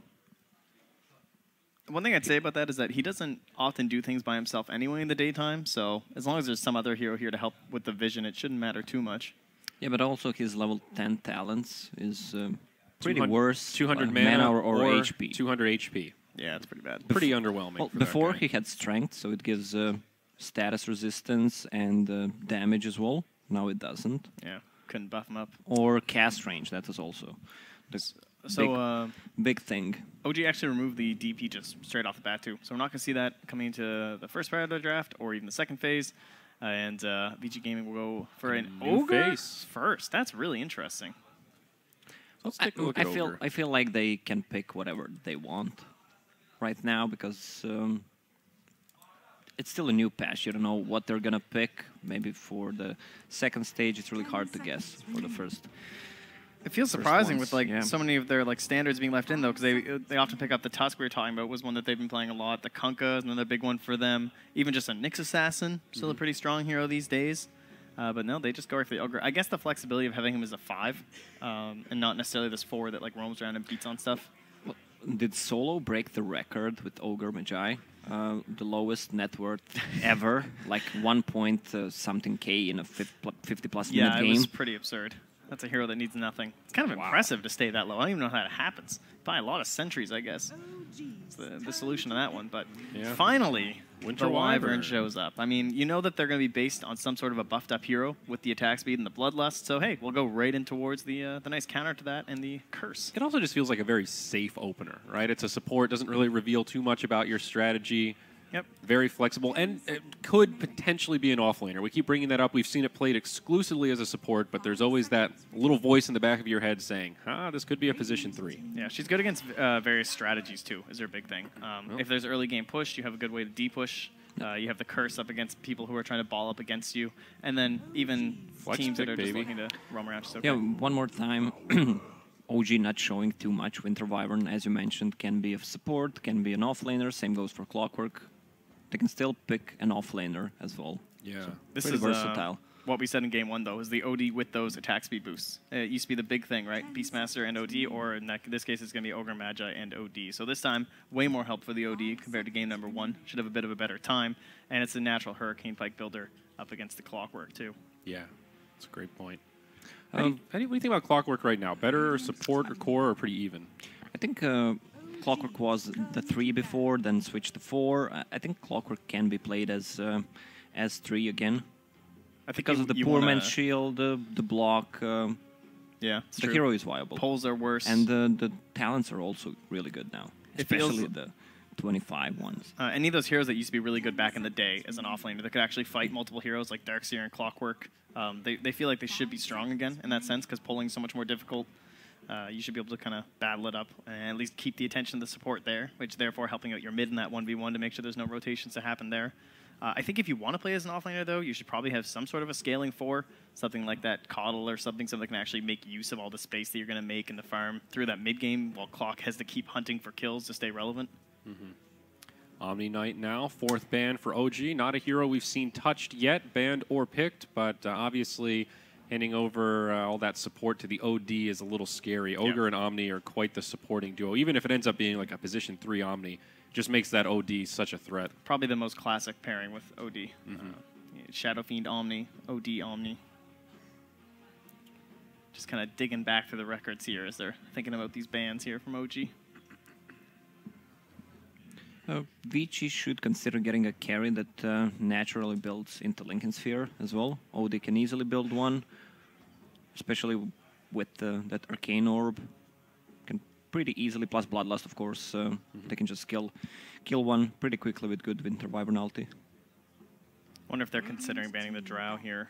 Any sort of a threat from the Vici draft. I don't think it's like too much of a risk. You already have the Wyvern, right? Pretty good hero up against it. Was kind of one of those options we've seen with OD in the past, but. Bat Rider is the ban they settle on. Yeah, classic kind of offlaner style that can actually fight numerous heroes and create a real threat against a core if it's not that perfect matchup like a Lifestealer Jug or a Slark. And also a little scary when he has Bloodlust, moves faster, can find those initiations. Now Pugna. It's interesting, we haven't really seen Pugna played, but a lot of Pugna bans. He's very commonly now been this like 4th or 5th ban for a number of different teams. Yeah, I'd probably consider the Rubik here as well for Vici. up against the Clockwork and the Winter Wyvern. Looks pretty strong. He's a decent hero they can actually give a lot of farm to when the Ogre just can be this melee hero that doesn't really do anything. And you get a lot of space and gold to hand over. That's a good point. I would be pretty happy to play that this game, I think, if I was on Vici Gaming. Radiant.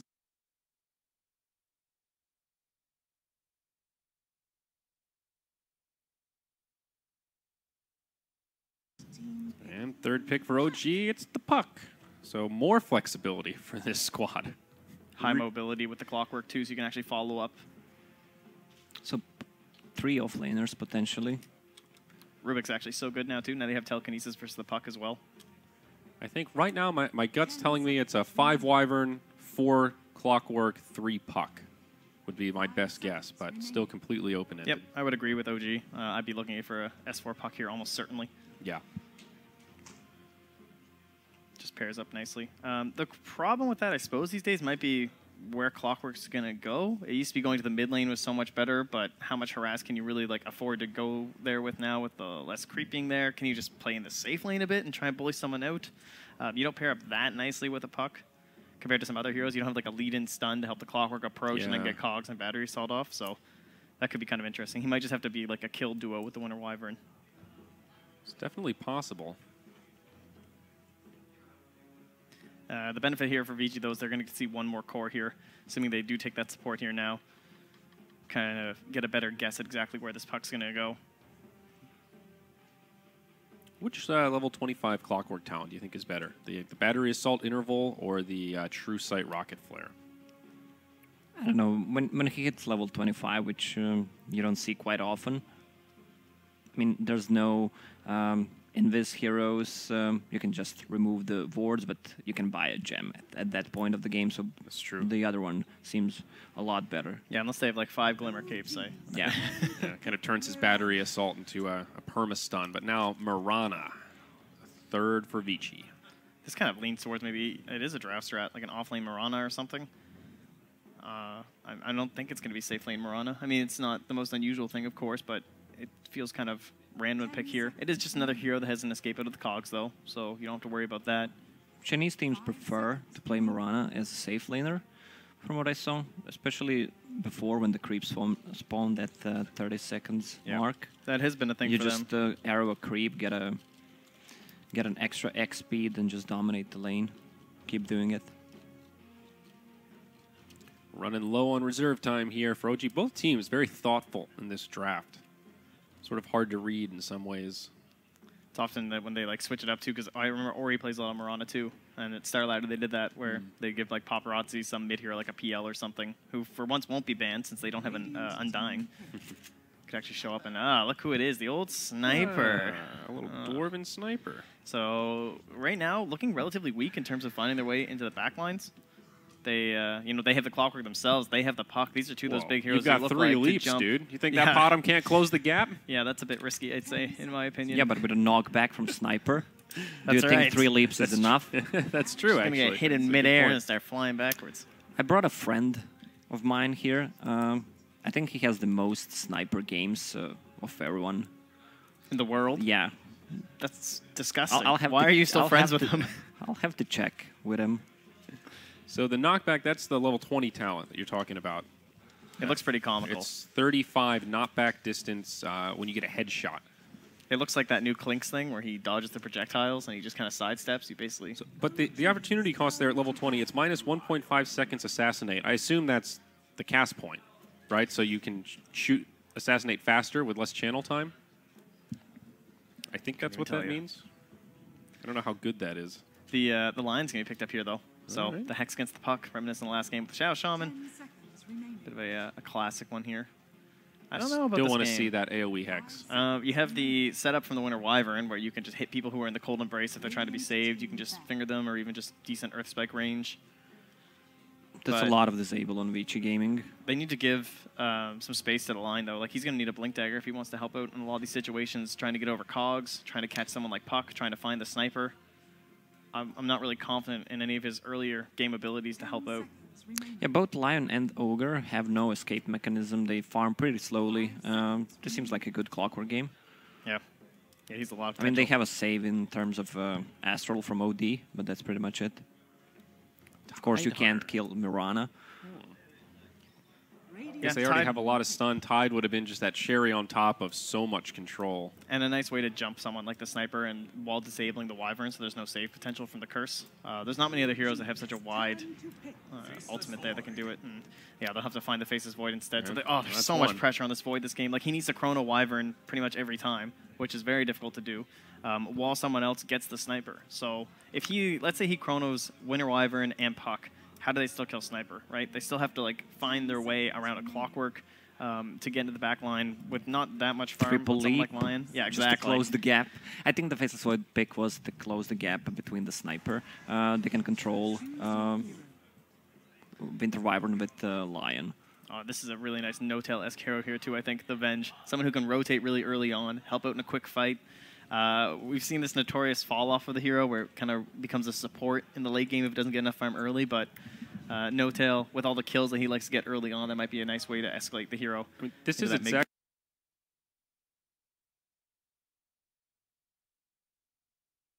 what you had said, though, Trent, about leaving the Venge in. There's always that threat of her popping out as that position 1. Yeah, and like the 5th and final pick, and it's just like, oh shit. Like, now they have this really quick tempo. She can be buffing up these heroes, and you have this cool new interaction when your allies are dying and the images are formed. Yeah. Very interesting drafts. A ton of control on the side of Vici, plenty of late game, but over on the side of OG, you've got a lot of early aggression, and of course, you've got the range advantage with that Sniper and super mobile heroes. Clockwork, Puck, Vengeful Spirit, even the Winter Wyvern who can fly over trees. What do we think, boys? Who's taking game number 3? I'll say OG. They have a good vision game from Clockwork, Winter Wyvern, as you mentioned. But it's going to be a lot on Fly's back this game. Good Winter Wyvern ultis, and I think it's going to be an easy game for them. They actually have so much vision. I mean, you still have like the Venge throwing out her wave of terror. You have Sniper throwing out shrapnels. They can see everything in these engagements. Puck, Orb as well. So and pretty much 5 vision heroes. Yeah, and we've already talked about how difficult it is for them to find this back line. Now they're going to be scouted out while they're trying to find their way into the Sniper. So I think a lot of pressure on Young 11 this game. I'm going to have to go with OG too, just because I'm not really a fan of how much mobility they have on the side of VG. I think it's going to be a really hard time to shut down the Sniper. They need to. It feels like another snowball-y kind of game where they got to take control and never let go. Okay, well, we will see what happens, folks. We've got game 3 ready to rock and roll, and once again, it's Mott and Grand Grant to take it away. All right, thanks, guys. We are here into our 3rd game, and some crazy heroes already being picked up. We see the Lion, we see the Sniper, but more importantly, we saw this matchup, the Void versus Winter Wyvern, in our first series of yesterday, SG versus Newbie. Kaka was able to save so many heroes with that Cold Embrace and also do so much work with the Winter's Curse. Is this going to be a tough one here for Old 11, of course, for Vici, or...? Yeah, it feels like it might be. They're going to have to get a lot done. It just feels like, to simplify things, if the Sniper gets farmed, they're going to win the game, and it's going to be pretty hard to shut down his farming with the Vengeful. Even though he's a 1, he can still swap out that Sniper. I mean, if he dies, well, at least you get your ore on him. And it feels like they're playing just 4 people. They're going to go around fighting while Sniper tries to get a little bit of farm, and with with just Shrapnel being good again, it could be very hard for VG to fight into him. But if they get a good jump with the Chrono, anything can happen. Yeah, they have that big ult. And the way Young 11 has been playing today, I wouldn't be surprised if he can just carry this game with some of his Chronospheres. Yeah, like they're prioritizing him, letting him get farmed. They're giving him the good lanes, which have been extremely good for him. But Venge versus Void, that is not a good lane, obviously, for the Void. And it seems, I think Lacoste said it, Clockwork versus Ogre as well as Line is very good for Clockwork, especially just roaming around doing all that. Especially played by Jerax, who will start off by, I think, trying to cog this wave at some point in time, trying to block it for now. No-Tail will be kept up top. He doesn't have any supports for now. They might sack him a little bit. Resolution's going to get some help in the mid lane with Fly blocking the wave. And again, we talked about how much they rely on Resolution to get that farm. We saw it in the first game, even in the second game to a certain extent. So as you talked about, Resolution gets farmed this game, and who knows what can happen for OG. Yeah, and it feels interesting because OG actually has the least amount of burst damage like I've ever seen on a team. These are going to be super long, drawn-out fights if they do have them. Like their biggest burst damage is a Splinter Blast from Winter Wyvern. No, it's at least something for Fly. He's going to use the Arctic Burn. Oh, and LAN's in a little bit of trouble. Yeah, they thought about chasing. Do they have the Shrapnel? He went for the headshot first, which makes sense. They didn't think they were ready to go. They even rotate Jerax here early on as well. So it's a 2 versus 2 as Fly's going to leave this lane, it looks like, and head towards top to help out No-Tail a little bit. Yeah, this bottom lane, and it's just a 2 versus 1. S4 is still going to get plenty of experience and stuff. It's just, even with like the Dream Coil not doing damage right when you put it on him, it just feels like OG is definitely lacking a lot of team fight damage, which could be a problem for him. Right. Still, Earth Spike will come out there from Fenrir. Getting into the back lines of the Sniper, though, I think they talked about it on the panel. Is it still that big of an issue here with Vici, or with the Void, does it make things a bit easier here? They definitely can get on top of them, especially you have Outworld Devour has Astral, can help banish the front lines. You have Arrow. You're going to have a Blink on line eventually. It seems like it might be a little easy, but by the time that line gets Blink, it depends how farm that Sniper actually is. Right now, 3 last hits, 4 denies, still pretty even in the mid lane. The real action's top lane, 10 last hits for this Void to the, I think, 4 of the Vengeful Spirit. So that's a pretty crazy start already here for 11. And again, like you mentioned, they're not even really prioritizing. He's not getting help at the top lane, but he is still somehow getting the farm at this point. Yep, they're just always giving these good lanes. And then he even pulls the creep from this wave to make sure he gets all that experience, all that gold. And 11 has just had easily, even if they lose this, it just feels like he's had the best impact in this 3-game series. Yeah, for sure. He is going to get caught with a magic missile. He has no time walk. I believe they have Arctic Burn in about 6 seconds, but at that point he will have his time walk up and available. Not to mention he has a salve plus wand as well if he needs it. So no such luck there. Nice rest, so makes 11 so he can't really go up to the creeps as much as you see No Tail already going in. Yeah, Jarek's bottom lane. They've got the Earth Spike. They're going to have the Elusive Orb. The jaunt through. Might have been a wrong jaunt. Might still be fine. Yeah, S4 had plenty of range for the last hit. Pretty much underneath the tower. Jarek will take a lot of tower hits. He has 2 tangos, so probably have to go back home. But that is your first blood going to OG, and S4 getting involved there. Very good stuff. Yeah, it is. It just feels, I mean, the Clockwork's just so good this game. Lion can't run away from him. Ogre has a ton of HP and armor, but even then, he just gets trapped in the cogs, and if he gets right-clicked down, there's nothing he can do. Yeah, especially if Jarex can get some levels here. It's going to be a really good game for him, and we'll see how he moves around the map. Maybe continues to stay bottom, but looking at the other lanes for now, the Sniper, 9 last hits to the 12 of the OD, so Resolution a little bit behind. Double Wraith Band for Rezo, double Null Tally for Ori. Meanwhile, top lane, Wave of Terror will go. No Tail, I think he already used the Magic Missile. Yep, he did. And very rare. He's actually not maxing Magic Missile, but he has level 2 of it. You don't even see people go past level 1 a lot of the time, but I mean, like we said, they're so limited on their burst damage. I think they need to do that. Yeah. Oh, the Battery Assault, Ori in the mid lane. No Astro, by the way. He does have a Sal. Shrapnel will come out again. The good cocks coming from Jarex, and Ori is in a lot of trouble. Sal will not be able to go off with the Shrapnel still there, and he is dead. Jarex rotates in, and Resolution getting a very big kill in that mid lane. Yeah, it's huge, and Jarex even canceled his last attack, so Resolution could get the kill. Just get him ahead, and I mean, when Sniper gets farmed, they have nothing to counter him. Jarex, what a kind lad, making sure he gets that farm for a Sniper. Good stuff there. Paparazzi, safe lane, plenty of denies, but still only 13 CS, so he's doing decent lane-wise, but it's pretty much a free lane for the past couple waves. Yeah, we'll see if he can get back in. And well, 11's taking a lot of harassment from Fly. They have the Arctic Burn coming out. He has boots. He's running away. 11's still chasing, but No Tail thought about going over there, but they have a pull going. So yeah, Paparazzi doing pretty well at this point. 17 last hits, 12 denies. S4 sitting at 4 last hits. The good news is he got first blood. Yep. So. And he's getting levels. As an offlaner, it's always good to just get levels, but he won't have his orb now. Yeah, he doesn't get the jaunt off in time. The Hex coming in. There's the Starstorm as well. Phase shift is up. He's got wand charges. The leap will come through. Arrow misses, and that might keep him alive. Another leap coming in for Paparazzi. The Fairy Fire comes out. Still with those wand charges. This time he's got another phase shift ready, and he will use it and stay alive. Jarex coming in. They're going to use the Illusion Orb, and Fenrir is in a lot of trouble now. The battery sold. And like you mentioned, Jarex is just having such a good game. No mana left. No leaps as well. He's got cogs back in 3, and S4 thought about running in, but he's going to stay at the creep wave instead. Jarex going to cog push and actually just burn the rest of his mana. He does have 3 wand charges. Jarex will take a bit of damage here from Paparazzi. Still no leap available, though, and that'll end it, it looks like. Yeah, I love Jarex killing all the cogs after Mirana hits it once, so he can't get any farm at all. And now top, just No Tail and Fly harassing him down, doing a little bit of damage to this tower. They have to be careful, though.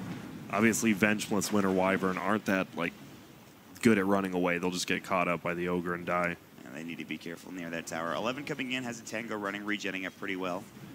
chasing down Fly. At the very least, right now, granted, it feels like OG are having a much better early game than the first two, I would say. Yeah, they are. And it's all because of Jerex's perfect roaming. Again, he traps in Ori. He's going to try to break this down, but nice silence. They have the Astral to come through. Oh, S4. no tails here. Yeah, I think he's dead. Wave of Tear comes out, and Resolution just pinks him once, and that'll get the kill.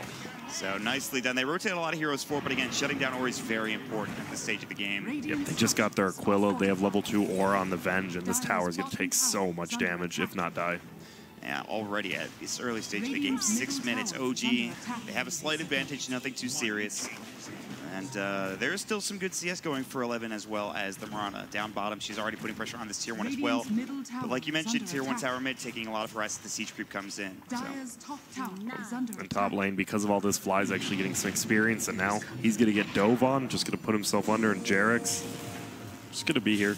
11 does have Chrono ready at the. He just skilled it up. He just got level 6, so they might need to be careful. But he's getting wrapped on by No-Tail, I believe. Yeah, he doesn't even do any damage right now. He doesn't have treads or anything. He has a wand and boots. They're going to try to force it the time walk. Now it's gone down for 10 seconds. There's the magic missile Chronosphere. He might need to use it to get out. The cog push now. He should be fine now. And it trapped 3 heroes inside the cogs from OG, so not the gank they wanted. He did have to trap him in. Unfortunately, No-Tail wanted to use the stun a little bit closer, but it was a good time walk from 11.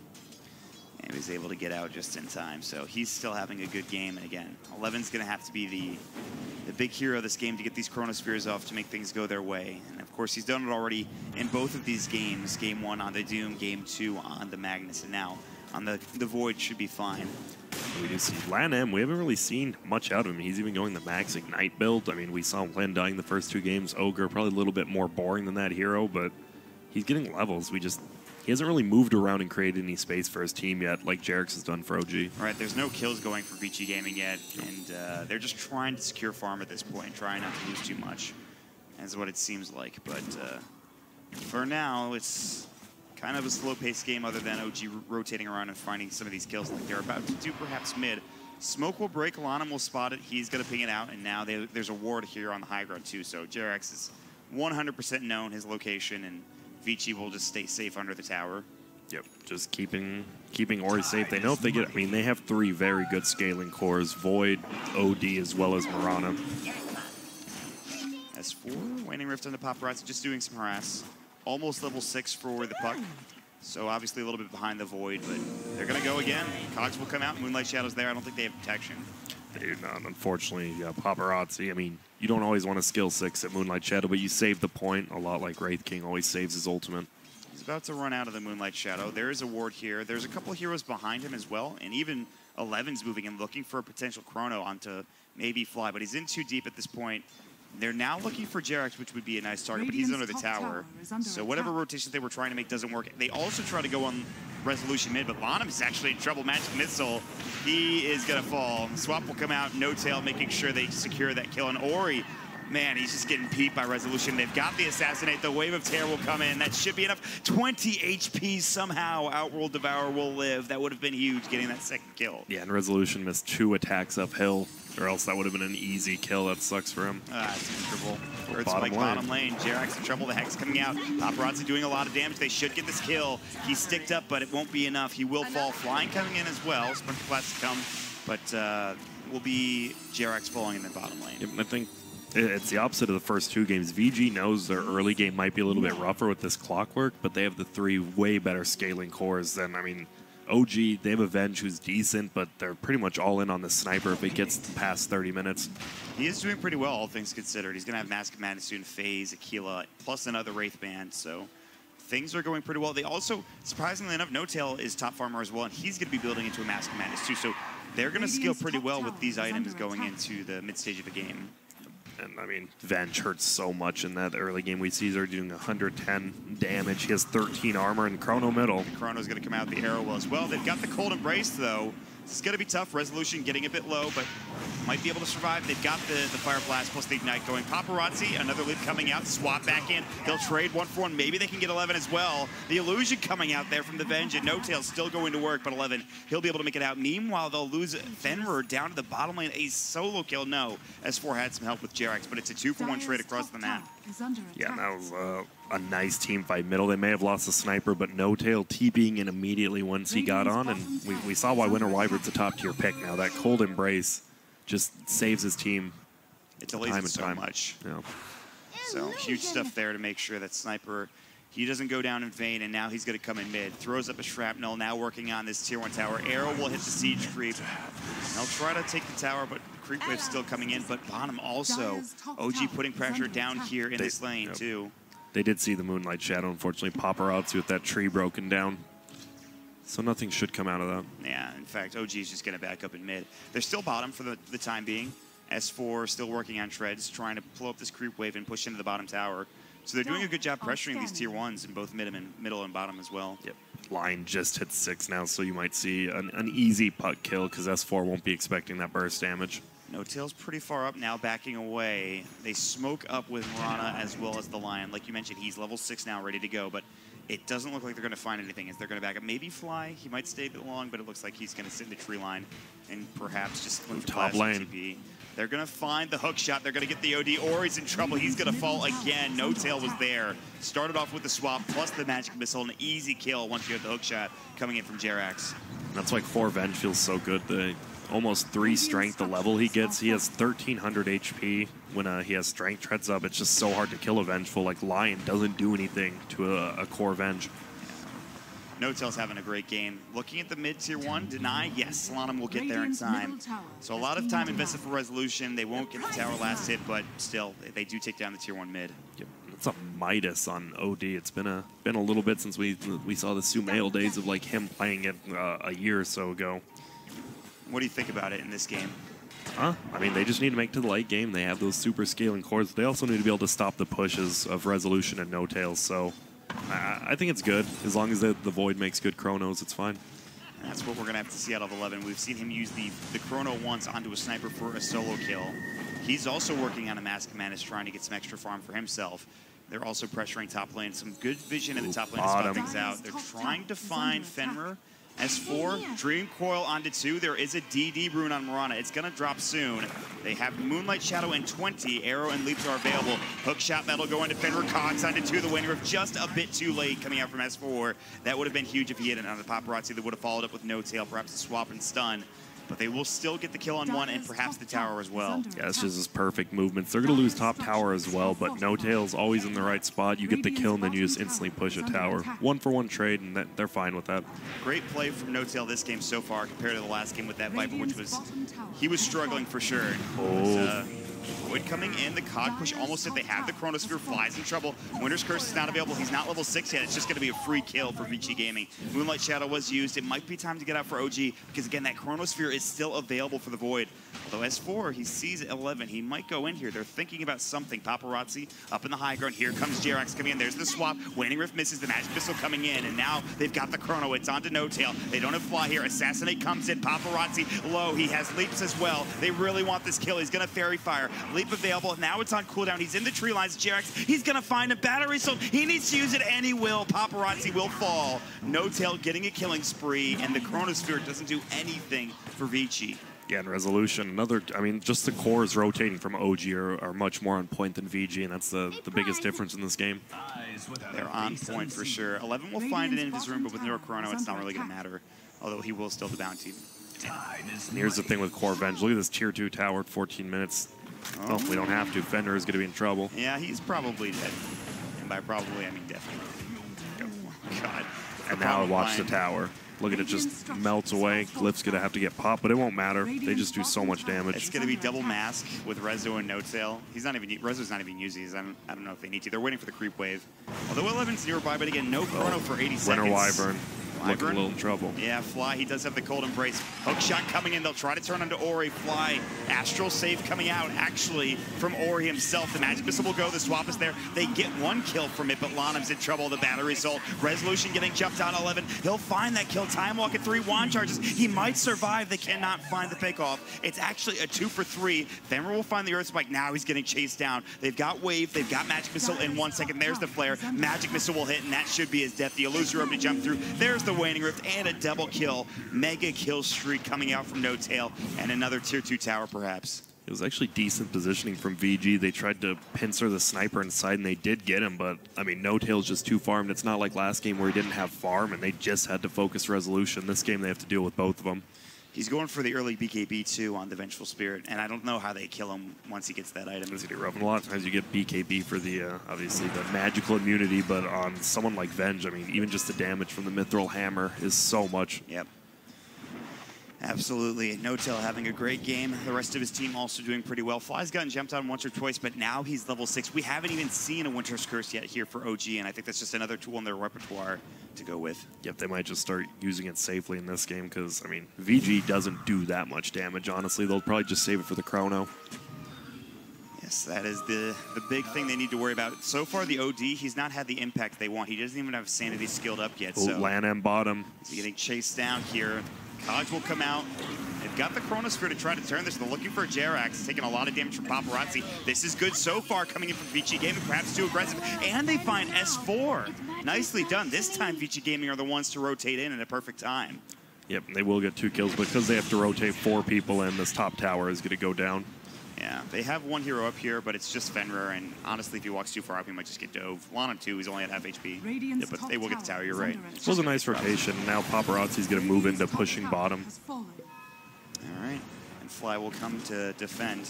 Paparazzi working on a Diffusal Blade. He's very close, just about 100 gold away, and once he gets that, some big damage coming in from him. What is Resolution working on? All right, Maelstrom, makes sense. He has Mask. Now he's going to have Maelstrom next. Yeah, the biggest thing, it feels like all 3 games, VG has outwarded OG extremely hard. Even now you see very defensive wards bottom, 3 in their own jungle pretty much, and it just defends them so they can farm jungle as well as, I mean, it got him that double kill with the Chrono right there. Yep. And they've been warding well all game. Yeah, there's the 3 wards compared to the 1 ward top only from OG at this point. So the Vision game is definitely a bit rough here for OG for now. They still have a slight advantage. Once was a 2K lead, is about even now.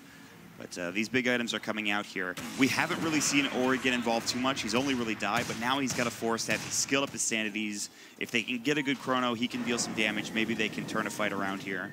Yep, the biggest thing is if OG gets a hero or 2 near top lane, they can take Roshan so quick, while VG has a very slow Rosh taking team. Yeah.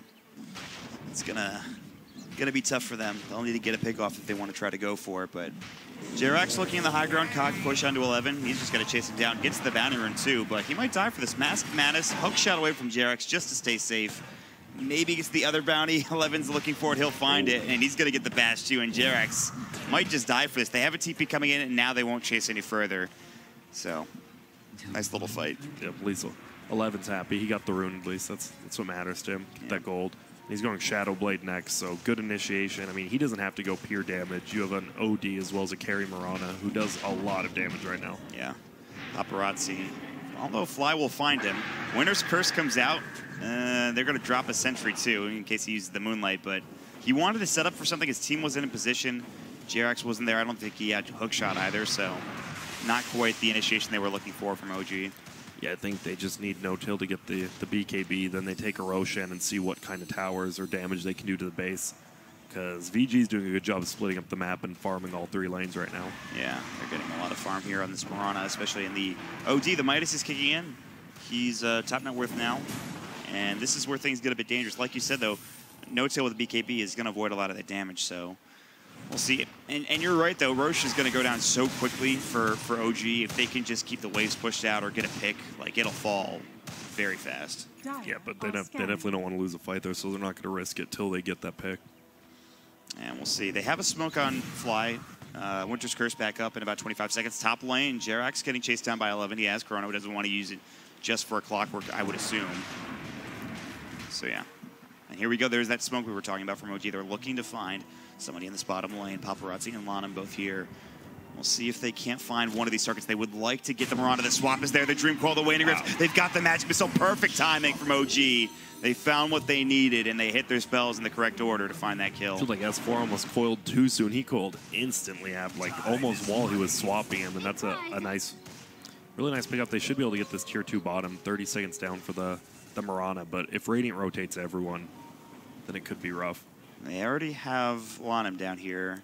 It looks like they all are. They're like, all right, Mirana's up in 20. We might be able to save this. We have Glyph. they're going to smoke and go for Chrono. 11's got the Shadow Blade too. So I like this. OG, they should know something's up, even though Moran is down. They need a sentry here from Fly, and they have one. He's about to drop it. Yes, that's the perfect sentry to be placed, and they're going to get the Waning Rift off in time. Assassinate will come through too. The swap back. He's solo. The Time Walk, though, will keep him alive. Now the Chrono 1-2. They're going to turn this. It looks like they're going to have Resolution getting dropped down by the Finger of Death, and Fly will fall as well. A double kill for Ori. Somehow the Time Walk gets off in time. No Tail will survive at the very least.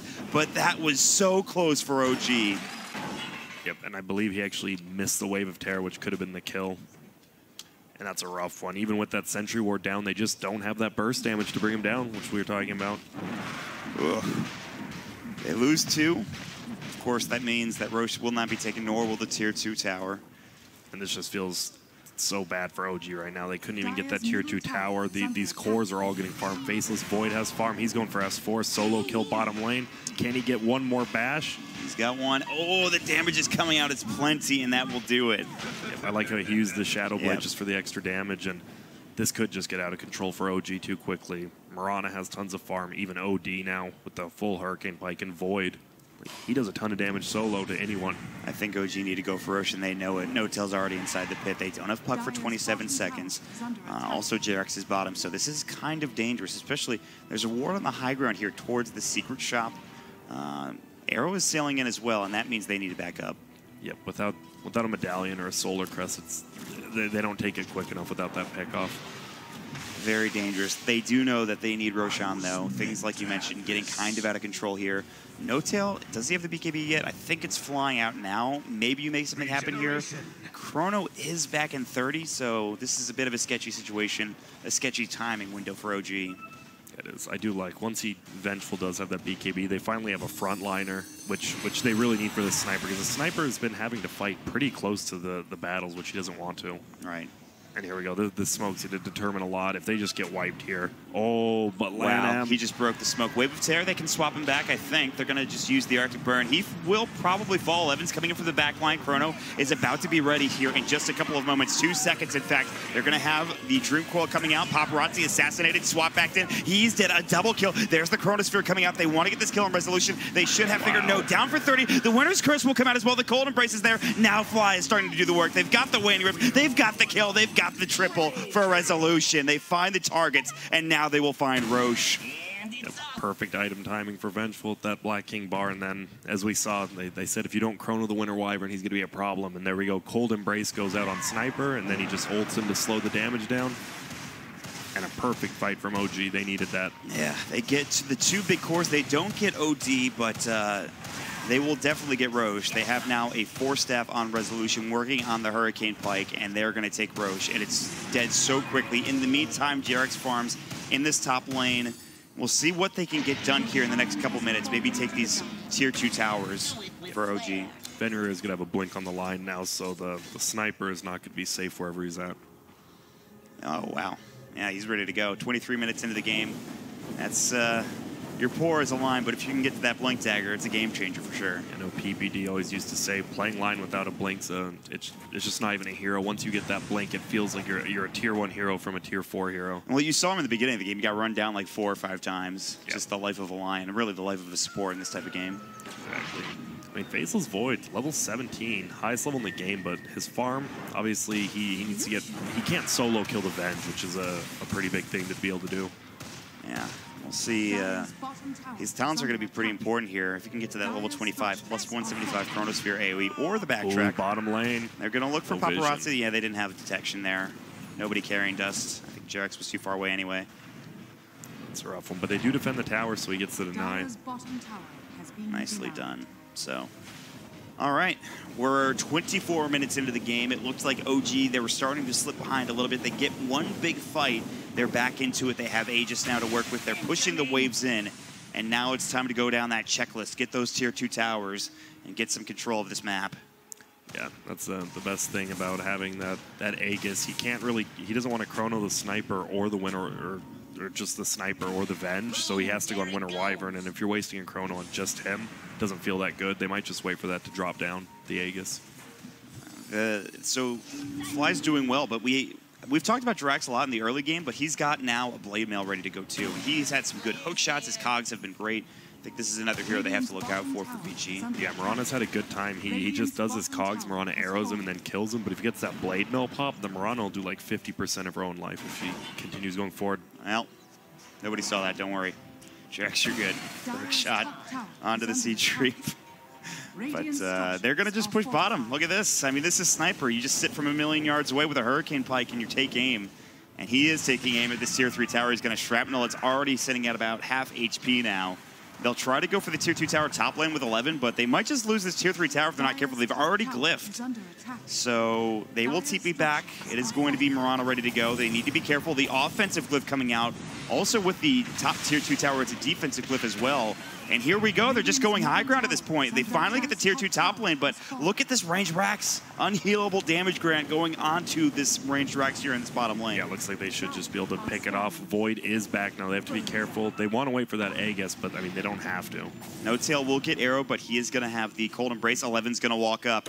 He's found the Chronosphere. They have the Winter's Curse. The hook shot coming in. They'll pop it. Now they've got the Dream Coil. S4, great initiation, plus the Waning Rift swap out as well. And Resolution is just in the back line, flanking away. A dominating spree, 2 dead. All 3 cores down. They will have buyback, and they're going to have to use it. But now, no Chronosphere, and all of a sudden, OG have broken this game wide open. The range Rax will go down. Good Earth Spike. S4 in trouble. Cold Embrace won't be able to save him. So that's pretty good. Good start to this fight for VG Gaming. They'll lose their range rack. They've got the Astro coming out. Jarex pops the blade mail. They need to be careful. Astro comes into Sanities is there, and they'll bring down No Tail as well. Resolution is still going toe-to-toe, though, and Lanham is really low at this point. Resolution will turn right around, get the auto attack, get the double kill. They'll find 4. They won't find 5, but they will find the racks here at the end of it. That blade mill by Jarex, the line used finger on him, the Ogre used stun. They were both down to 50%. Then you have Resolution just tearing him apart with the Maelstrom, and he's going to get a full racks here. What a fight. Forcing all of those buybacks. OG take a commanding lead. Resolution stays alive. He still has the Aegis, but it's only for a minute longer. He will TP, and he is going to find a double damage rune at the top rune spot, and they can maybe go... The good news, I should say, is Vici still have their Tier 2s mid and top, so that's at least something, but that was pretty bad.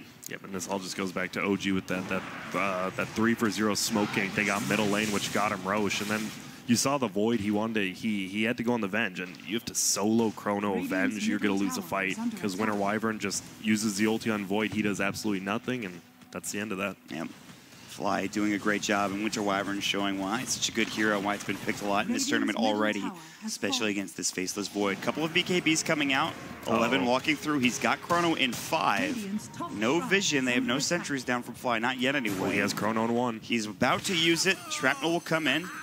Ooh, Assassinate gonna come out. They're running in. In fact, everybody was running behind this Void, but he decided to back away. Fenrir almost dies to an Assassinate. But they need some detection here. As 11, he's got the Shadow Blade back up in 3 seconds, so something to keep in mind. Yeah, even now, neither team really has wards on the map. We did just see OG counter 1 middle, but neither team's doing that good of a job warding right now. Yeah. As hectic as the game has been, it makes sense too, but Resolution again, top of the net worth. We saw this in game 1.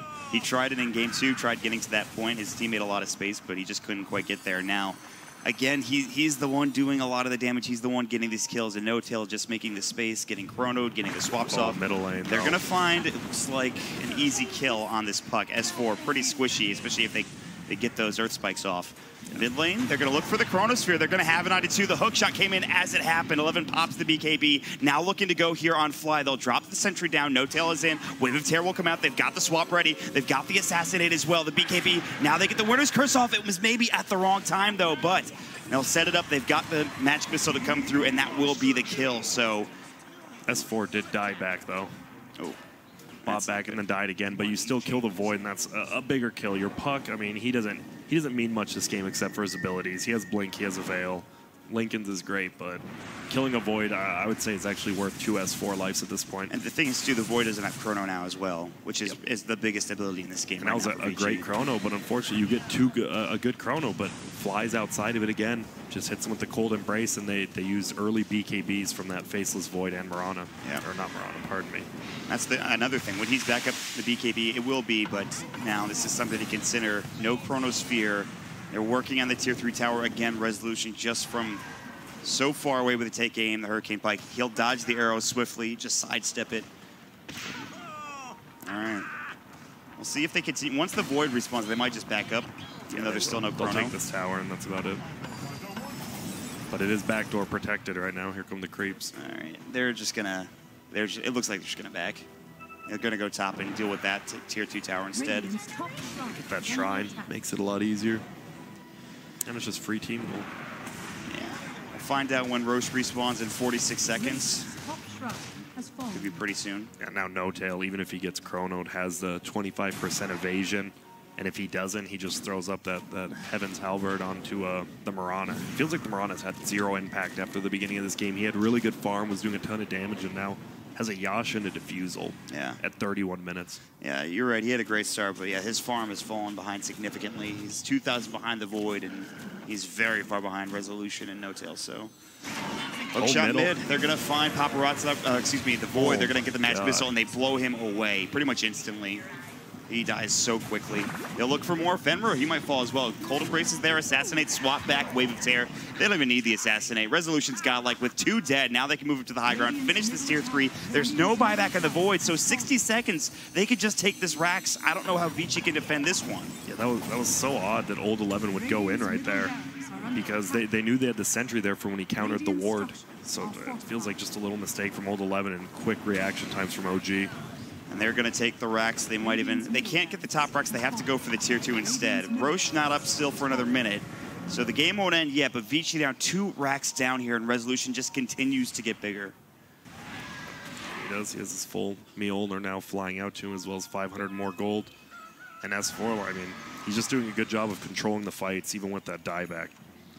Even as squishy as he is, he's getting those initiations. He's getting the Dream Coils, the Waning Rifts off, and that's all they really need, and they had the follow-up coming in with Jerax or whoever. Yep, and Jerax has a 4-step now. Man, 4-step, it's just so good of an item. Yeah, especially in this game. Kiting out the Mirana, kiting out the OD as well. And there you see the tier 2 tower does go down. So pretty much one more lost team fight, I think, for Vici is probably the end of the game, one would assume, because then that leads into Roche if it's still up. More than likely going to be the last Rax too. So, and all OG needs to do now is push in top and mid lane and then just take Roche. They don't even have to get a pick off this time. It would be nice, but they don't have to. Vici will have to contest this. I don't think they can give this away. It is going to be back here in about 15 seconds. There's a DD rune at the bottom rune spot too. It seems like every time Roche is up, there's going to be a DD. It was nice because Jerax scouted out, so they know it's down there. S4 will go to it. And he'll be like, I don't want this. I don't even have a bottle. Resolution is going to be the one to take it, who is very farmed. Mjolnir, Hurricane Pike, Mask Madness, BKB, plus DD now. Ooh, they don't know Roche is up. Unfortunately, Jerax just shot his rocket up, but it is out for him. He's just going to take the shrine with DD instead. Smart play. I think he just... The flare flew over Roche, but I don't think I saw it. Anyway. Yep, No Tail, 2,000 gold. God, he just does so much damage. He doesn't even have that many items, but still like 250 a hit, plus the Wave of Terror minus armor. I like his itemization. He's even going blink now too. Like he knows positioning's huge in this type of game against a Void and OD. That's why Venge is so good as a core. Like defensive items equal offensive items on her because of the aura. Wave of Terror, Vengeance Aura, he already does a ton of damage. And Roche up, but they're not looking to make a move just yet. Even with that double damage, they could take it quick, but the way you lose a game, or at least a fight, is if you get chronoed, and a 5-minute chrono could easily destroy your chances of taking Roche, so they'll have to be careful. That's the one thing to worry about. Yep, exactly. And this Mirana still doesn't even have the Manta, just now has enough gold for it. But at 35 minutes as your carry Mirana, here we go. Jerax, he's got the gem. He's about to lose it. The Moonlight Shadow's got to come in. The arrow will hit as well, and that's one pick, and gem on the deck just like that. Now Vici Smoke immediately afterwards. Will they head into the pit? Will they try to find another hero? They're looking. 11, he's got the time walk ready. He has the gem now. Moonlight Shadow's still going for a bit. He has the Shadow Blade. They're going to smoke up. Resolution about to get caught here. Do they have any further detection? They have dust. They'll drop a sentry down in 11. About to jump in. There's the Hurricane Pike. They're looking for the Wave of Terror. They found it. Arctic Burn will come through as well. And now 11 getting kited around. They've got the Hex and Earth Spike off, though. Fenrir, he's got the initiation. Good swap back. Fly in trouble coming in. So far, so good for Vici Gaming. They've taken down 2. There's the buyback. The Chronosphere will come in. 11 pops the BKB. Resolution's in trouble. There's the Winter's Curse coming out. Resolution forced away. He'll stay alive, but No Tail's getting low. Earth Spike down. He's dead for 73. He's got buyback. He might have to use it. Vici will lose nobody so far in this engagement. They do not. They're just going to back out right now. And their waves are pushing in, though. Look at all of these waves. Mid, bottom, and top are pushing in like crazy. Yep, they can't even do Roshan because of that. Because of the threat of Venge buying back and TPing into the Shrine, they can't do anything, unfortunately. They're looking for a pick with Jerax. He's going to find Lanham. He wants to go on him. They've got the cogs. He's the only one there. He is alone at this point. He's about to die. The Earth Spike will come through. He's done so. S4 decides not to jaunt in and go for a Waning Rift. Would have been suicide if he did. And now Jerax is dead for 50 seconds all of a sudden. Yeah, a little bit of a misplay there. Maybe he thought his team was chasing a little bit quicker than they were. But nice save by No-Tail on the resolution. Then even better buyback from Fly, saving him, getting that ulti off in the chrono. Right. I mean, it was bad that No-Tail goes down, but it becomes kind of a disaster if Resolution dies in that fight. Exactly. Venge, I mean, he dies. I mean, it doesn't mean too much. It's a lot of damage, but not as much as Resolution. And forcing him to use his buyback. Bottom lane was looking for S4, but he's able to blink himself away, so he's fine. And he switches from a Linken's to an Ags on Puck. Just hold him into place. Fenrir, you're dead. Yeah. Or Lion getting chased down. He even used the Winter Curse, actually, so that's pretty good. Yeah, it's a short cooldown. He's going to get dusted. Moonlight Shadow came out, but there's nothing we can do. So that's that. I mean, they could honestly go for Roche now with No-Tail if they really want, with Line down. Now you don't have that. You can't hold that Puck in place, which the Line's been doing so well. All right. Will they head into the Roche pit? Is Chronosphere back up? No. 2 seconds. It'll be back up now. Plus, he has the gem, the Spirit Vessel up 2 for the Ogre Magi. And looks like OG's looking for a fight. They're going to D-ward first. 11's coming in. He's going to walk into the Sentry. He should see it with the gem, and now he knows he's going to back away, in fact. So they'll stay safe. Lion is back up at 20 seconds. Might see a fight. 11's coming in. Jerax is going to walk up. Shadowblade wears off. And they won't decide to take the fight just yet for Vici. They're going to stay back. Arrow's going to fly. Barely misses Resolution, actually. All right. D-Ward coming out from Young 11. The Flare will spot him. He'll time walk to the low ground. But the base tier 4s are starting to get pushed as the bottom lane's getting pushed in. The Line will deal with it now. He'll join his team in a moment, I would imagine. And they need to contest this Roshan. OG wants at about 11K net worth advantage now to 4K. Things still, I know you're down 2 sets of racks for Vici Gaming, but it's not over yet. And Resolution actually switches from Daedalus. He's going into a Linken Sphere, which is it's going to be good if a blink forward by the Line goes for him. He just completely nullifies that voodoo. Yeah, he needs this Linken Sphere. He has it now, too. They're going to find themselves a Mud Golem, get those Shard Golems down, make sure they take out any creeps near the Roche pit. And OG realizes if they lose like one team fight here, it could just be the end because of the Tricore from VG. They have no buybacks, by the way, on OG. Just want to point that out. That's actually scary to think about. Yeah, exactly. They know they're in the lead, but if they lose one fight, the Tricore will just outscale them. They can't buy back. They lose Roche. They could just lose 3 towers in a row middle. Paparazzi has to deal with bottom now, so it'll be a 4 versus 5 if they engage. Roshan's getting low. Paparazzi needs to move. They've got the Chronosphere. It's on 2. They get it on Fly as well. That's huge. Jerax, they've got the finger. Sanities will drop 2 right now. It's a 3 versus 5 fight. 11, though, taking a lot of damage. He's got no time walk, silent stuff, and he's going to get broken with a Dream Coil now. The gem's on the deck, and now Fenrir's in trouble as well. They're trying to chase him down, but here comes Ori. Resolution gets to the high ground with a Hurricane Pike, still trying to run. They're going to find No-Tail. They're going to find the air on Resolution as well. He's in trouble. He's going to get dropped. It's 3 dead. It's going to be 4. Ori gets the double kill. Even when they lose the Void, they still win the fight. No buybacks available for OG, and now it's going to be Vici that are about to take Roshan, perhaps a lot more. Yeah, perfect Chronosphere. Even though he didn't do anything in the Chronosphere, he locked down 2 of them, got the Winter Wyvern shut down, and that's all they need to do. Oh, unbelievable fight from Vici. Somehow it goes their way. Yep. And you see the damage coming out from Marana as well as OD. OD doesn't even have that many items, but when you shut him down with the Chronosphere, and Void didn't even have to die there. I don't think he knew the Puck had an Ags, or else he could have just broken that with BKB. Unfortunately, Puck did have the Ags, so that's why Void dropped. Yeah. And this could be, I mean, OG's not out of it yet, but the cores are just growing so quickly on VG. It's crazy to say that when they're 2 racks up, and like they haven't even taken a tier 2 for Vici other than top. Yeah. That's insane to think about. Again, this was once an 11K net worth advantage, and now OG, they're going to have to dig deep. Resolution is still top of the net worth, but that gigantic lead he once had is now gone. So let's see how this turns out. They pick up bots and a Shivas, I believe, for the OD. With Aegis, Cheese is on Young 11, which makes a lot of sense, plus the gem. And at this point, they pretty much have a lead. Yeah, and OD now level 24, almost level 25. He just grew so quickly. That's why you get a Midas, you get those levels as well as the gold. So what do you do here if you're OG at this point? You just split up the map, try to keep the waves pushed out so they can't push into your base? I mean, that's when you're super far behind. You definitely still want to go for kills, but uh-oh, Young 11 knows where No Tail's at. Does he know the others? And he sees them. It's daytime, Phase not shift night. coming in. They're going to get the Hex off. No Tail's in trouble. The Earth Spike will come in. There's the Finger as well. They've got the multicast plus the Fire Blast coming in and the Chronosphere to follow up. The Pocket's going to get hit with the arrow as well. The auto attack damage. They're both dead for 70 seconds. No buyback. And now more towers will be taken by Vici Gaming. Yeah, this is when it starts looking rough. They're so farmed unless if the waves aren't pushed up, they're just going to lose the game now. Starting to look like OG is unraveling here. Again, they've got to dig deep to try to turn this around. It's not going to be easy. The Chronosphere is down for 85 seconds. There is still Aegis. There is still cheese to deal with here. And they will take this Tier 1 tower finally. Tier 1 still alive at 41 minutes, but Vici Gaming will take these towers down in quick fashion. Yep, they will, and you see Blind Jarek's already setting up, trying to defend the base. Resolution will be up there. Still hard to push into Shrapnel plus a Sniper with Farm. But it feels like Sniper doesn't do enough through BKB now. Like, we saw the OD just BKB, and he doesn't do that much right-click damage. That's the problem with doing Mask of Madness as well as the Lincolns. Yes. A bit of an issue, but still. Oh man, OG, they're just, they still have one Tier 2 tower left in the bottom lane, so that's good news, but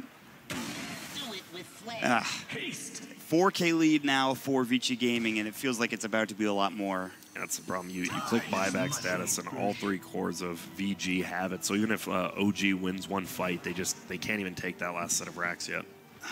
Man, how do they win a fight? They've been getting initiated on by the Chrono a lot of the time, and they've really relied on Fly, but you can't rely on him, I think, every fight. I think the problem is now you have to rely on Fly in a different way. He has to get a very good offensive Winner's Curse off instead of a defensive one at this point. Exactly. And that's not going to be easy either. He has a Blink Dagger working on a Gem 2. He has enough money for it. It might be on cooldown. But, Resolution is going to go Butterfly next. Obviously, no one has a Monkey King bar yet. But Outworld of Hours already building one. So that's going to be rough for him. He already has the Hyperstone. He actually has enough money for it. Ori is ready to go. He's going to have the accuracy. No more True Strike, but the accuracy will help a lot. Vici Gaming, well, they smoke and go for something here. It looks like they're sitting together as a team. And this is the best feeling as Ogre. You have three cores who can all use your Bloodlust and use it very well. That's true. You forget about late game Ogre Magi. He's done a lot this game, actually. He's got a Helm of the Dominator, so he's got a couple of creeps. The Bloodlust is huge. Oh, here we go. Smoke in. This is going to be big. S4's already used the Illusory Orb. He's going to get hexed up. He is in trouble. Finger will come out. No Tail, good swap, but he's in trouble. He'll get arrowed. No Tail pops the BKB. The Halberd will come in, but he'll fall first and foremost. Winter's Curse will come out, but Lanham is so tanky. This is Paparazzi, but he's not even really doing any damage to the Chronosphere. It's a miss. It's just onto an illusion, I believe, but they will find S4 as he was phase shifted inside the Chronosphere. So 2 down, no buybacks, and they're close to this Tier 2 tower as well. They're going to dive maybe under the Tier 3. Jarex is about to get arrowed. He pops the Blade Mail, but he will still fall. 3 dead, no buybacks on any of these heroes. The waves are pushed in, which is good news for OG, but they lose fight after fight after fight here. And they now have to deal with Vici pushing into their base soon. Exactly, and this feels a lot like game one for when OG, you knew they were losing that early game, but they just had the cores that scaled better. And this game as well, VG, they knew they had the cores. They lost 2 sets of racks, maybe not in the plan. But now it's hit the late game, and they have nothing to stop them. Nothing indeed. It just seems like they ran out of gas here at this sort of end of the game. They need Fly to get a good Winter's Curse off. And they get caught, and they cannot lose S4 at the beginning of the fight. He was the first to go down. No Tail tanking pretty much a gank at that point. They'll be back up at 20. Glyph is available for OG, so they might lose this Tier 3. They might lose this Rax.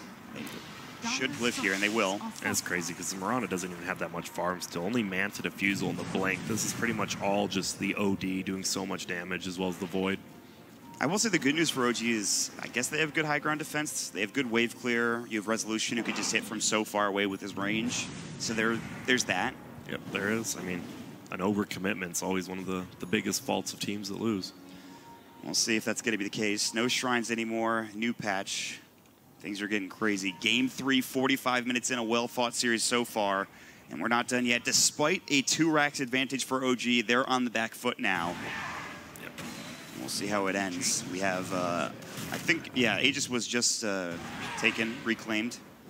They have no Roche for at least another 2 minutes here. They still should have cheese for Paparazzi. I think he might have, no, it was on Young 11. Meanwhile, the Dream Coil top lane, they've got the stun of the Paparazzi, but where's the follow-up? I don't think they have any. He's just going to blink away.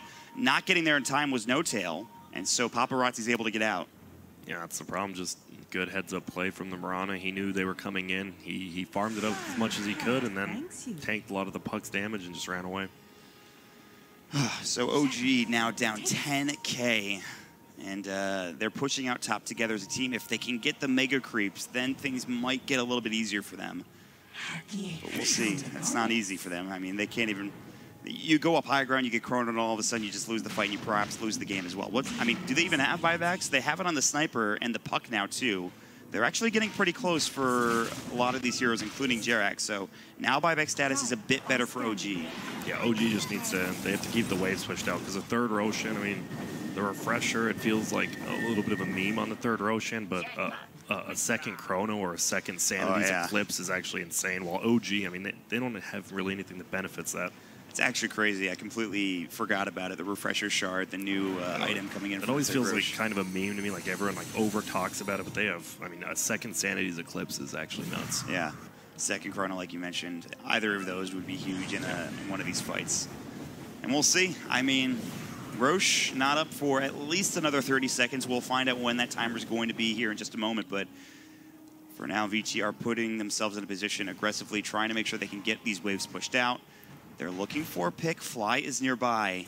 OG in a pretty aggressive position. We'll see who moves first. Oh, and here we go. They have vision of Fly, and he just blinks away. Yeah, doesn't want to get caught. No Tail. They've got the scan. It actually hit onto No Tail, but he's going to walk out of the trees and stay safe.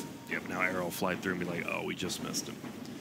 All right. Oh, 11. He's going to walk in. They've got the Dream Coil Illusory up. They're going to bring him down and dead. 90 seconds, but he does have buyback. They're looking for more. Fly still chasing Fenrir. Winter's Curse comes out, but it's only on to Fenrir at this point.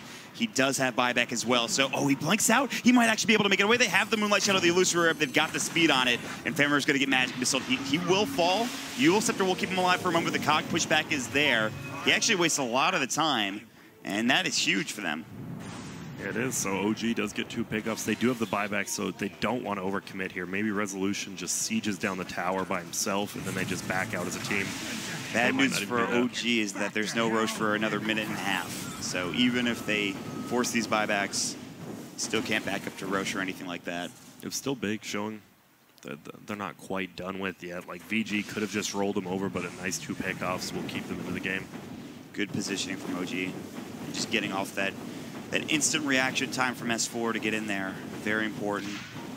They need to get this buyback from the Void, though, I think. The problem is they don't want to die, and they want to get the buyback, and it's going to be so hard to do Earth that. Spike, arrow to follow up, that'll hit. They've got the Cold Embrace, swap away. Here comes Ori in the back lines, looking for Fly. He'll find it. Sanity's drop down as well. Resolution getting chased. He'll fall. 3 dead for OG. They overcommit, perhaps, and they lose 3 heroes for it, too.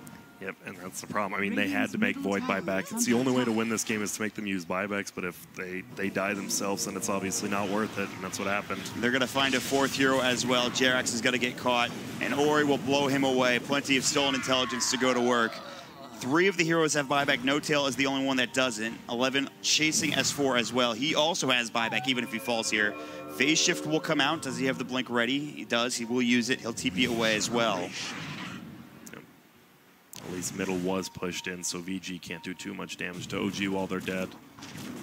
And they do, I mean, well, they can't push top lane in now, it looks like. And OG knows, though, Void doesn't have buyback, so he might play a little more defensively, which is definitely a plus for them. They might not even have buyback. They don't even need to buyback on OG because of these waves being pushed in. The 2 racks advantage is actually working out for them pretty well. They won't be able to get buildings.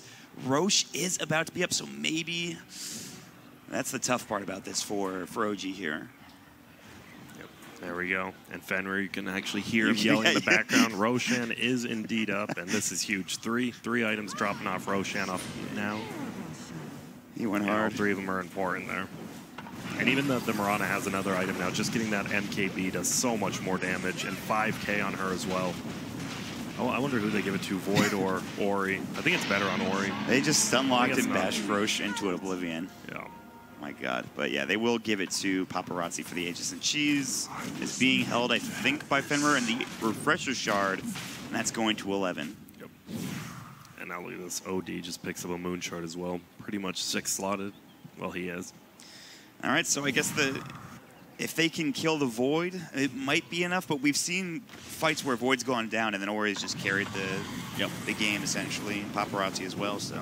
Yeah, they've done a good job. I mean, that they always swap the Void and then just get, like, instant silences on him, but, I mean, there's too much farm on the other 2 cores, and that's the thing. You lose the early game with Tri-Core, and then just, in the end, your greediness pays off. It is paying off for Vici Gaming big time here. We are 51 minutes into the game. Just approaching that 60-minute mark, 16K advantage for Vici Gaming, and they have not even taken a set of racks yet. So the lead is even bigger than you might think if they can just get these waves pushed out. Yeah, it's funny, VG, during the early mid-games, even the game they were losing, they were out-warding OG, but right now they have pretty much 0 wards down, which is kind of the bane. They don't really know that OG's sitting in their base. They can take a guess, but... Yeah, they're feeling... They're starting to feel a bit more confident, especially with this double damage now picked up by the Void. Yeah. They really want this tier 2 tower. The last outer tower of the game will be taken. And that will lead into perhaps the high ground push. But OG, they're not going to take this sitting down. They're going to smoke and they're going to move outside the base together. Sitting in an aggressive position here. Again, jump in. The Dream Coil is there to start things off. Hook shot coming in as well. So far, so good. They're going to lose Ori here. No, he pops the cheese just in time. There's that Chronosphere coming in. They needed Winter's Curse. They don't have it. It's Fly that's the one that gets caught. So it's 2 down now. OG getting run over. They have to buy back and Fly. Resolution, he's got the Lincoln Sphere Refresher coming out. They're going to pop it. 11 coming in. Brings down Rezo. He has to buy back as well. They're inside the base. They haven't killed anybody yet for Vici. Meanwhile, the Tier 4 is getting assaulted. Nobody coming in there just yet. Back at this fight into the Tier 3 tower. Lanham's going to get up. He will fall. They get the Aegis on the other side. S4. Now he's going to go ahead and jaunt away. Assassinate comes in. Lanham will buy back. Fenrir getting chased down as well. Fly. No Arctic Burn to work with. He's going to get jumped out. He just bought back. Can't afford to die. And he looks like he should fall. Another Chrono will come in. And they're going to find Resolution. He's low. Sanity brings him down. That's a dieback. That should be it. They're going to start working at the Tier 3 towers. They're looking for more. No buyback for No Tail. He's down for 48. S4 gets bashed up. He's got the phase shift. He's got blink in 2 seconds. He's got the illusory orb. He needs to get out. He jaunts a little ways away, trying to get in. The Dream Coil does not save him. A double kill for Ori on the other side. All 5 dead for OG, and Vici are able to bring it back somehow miraculously. S4 will buy back for now, but he is the only one. It is 1 versus 5, and Vici Gaming are rolling them over. They're going for Tier 4s. They don't even care about racks at this point, and OG, they can only look on and watch S4 try to do something here. Spirit Vessel healing Young 11 back up. They've got the Tier 4s, at least one of them. They're going to work on a second, but at this point, Grant, it looks like this should be game. Yep, and well, just such a good team fight right there. At the end, they get the catch in the back from the Void, and then they use the Refresher token and gets another one on the buyback from Resolution.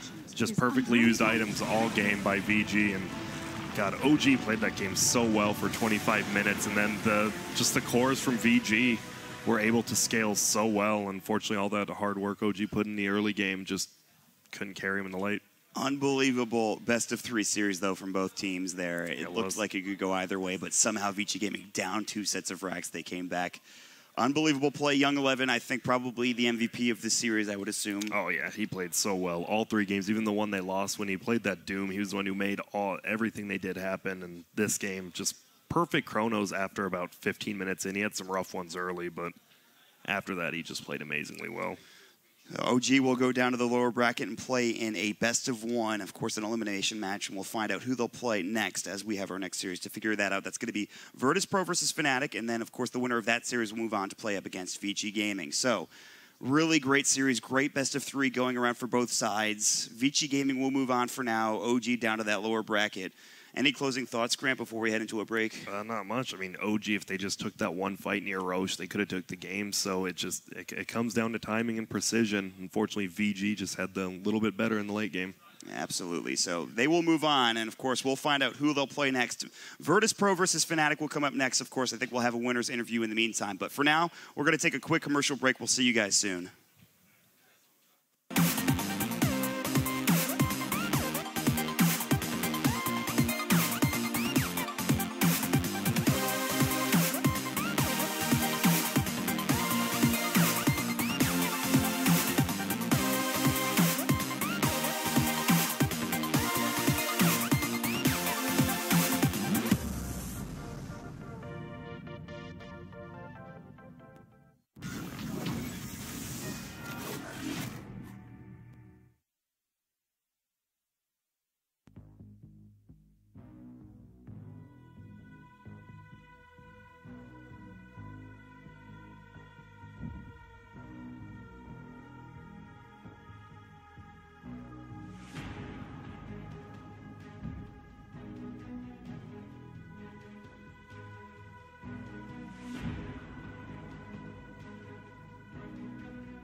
Get the alpha, be the alpha.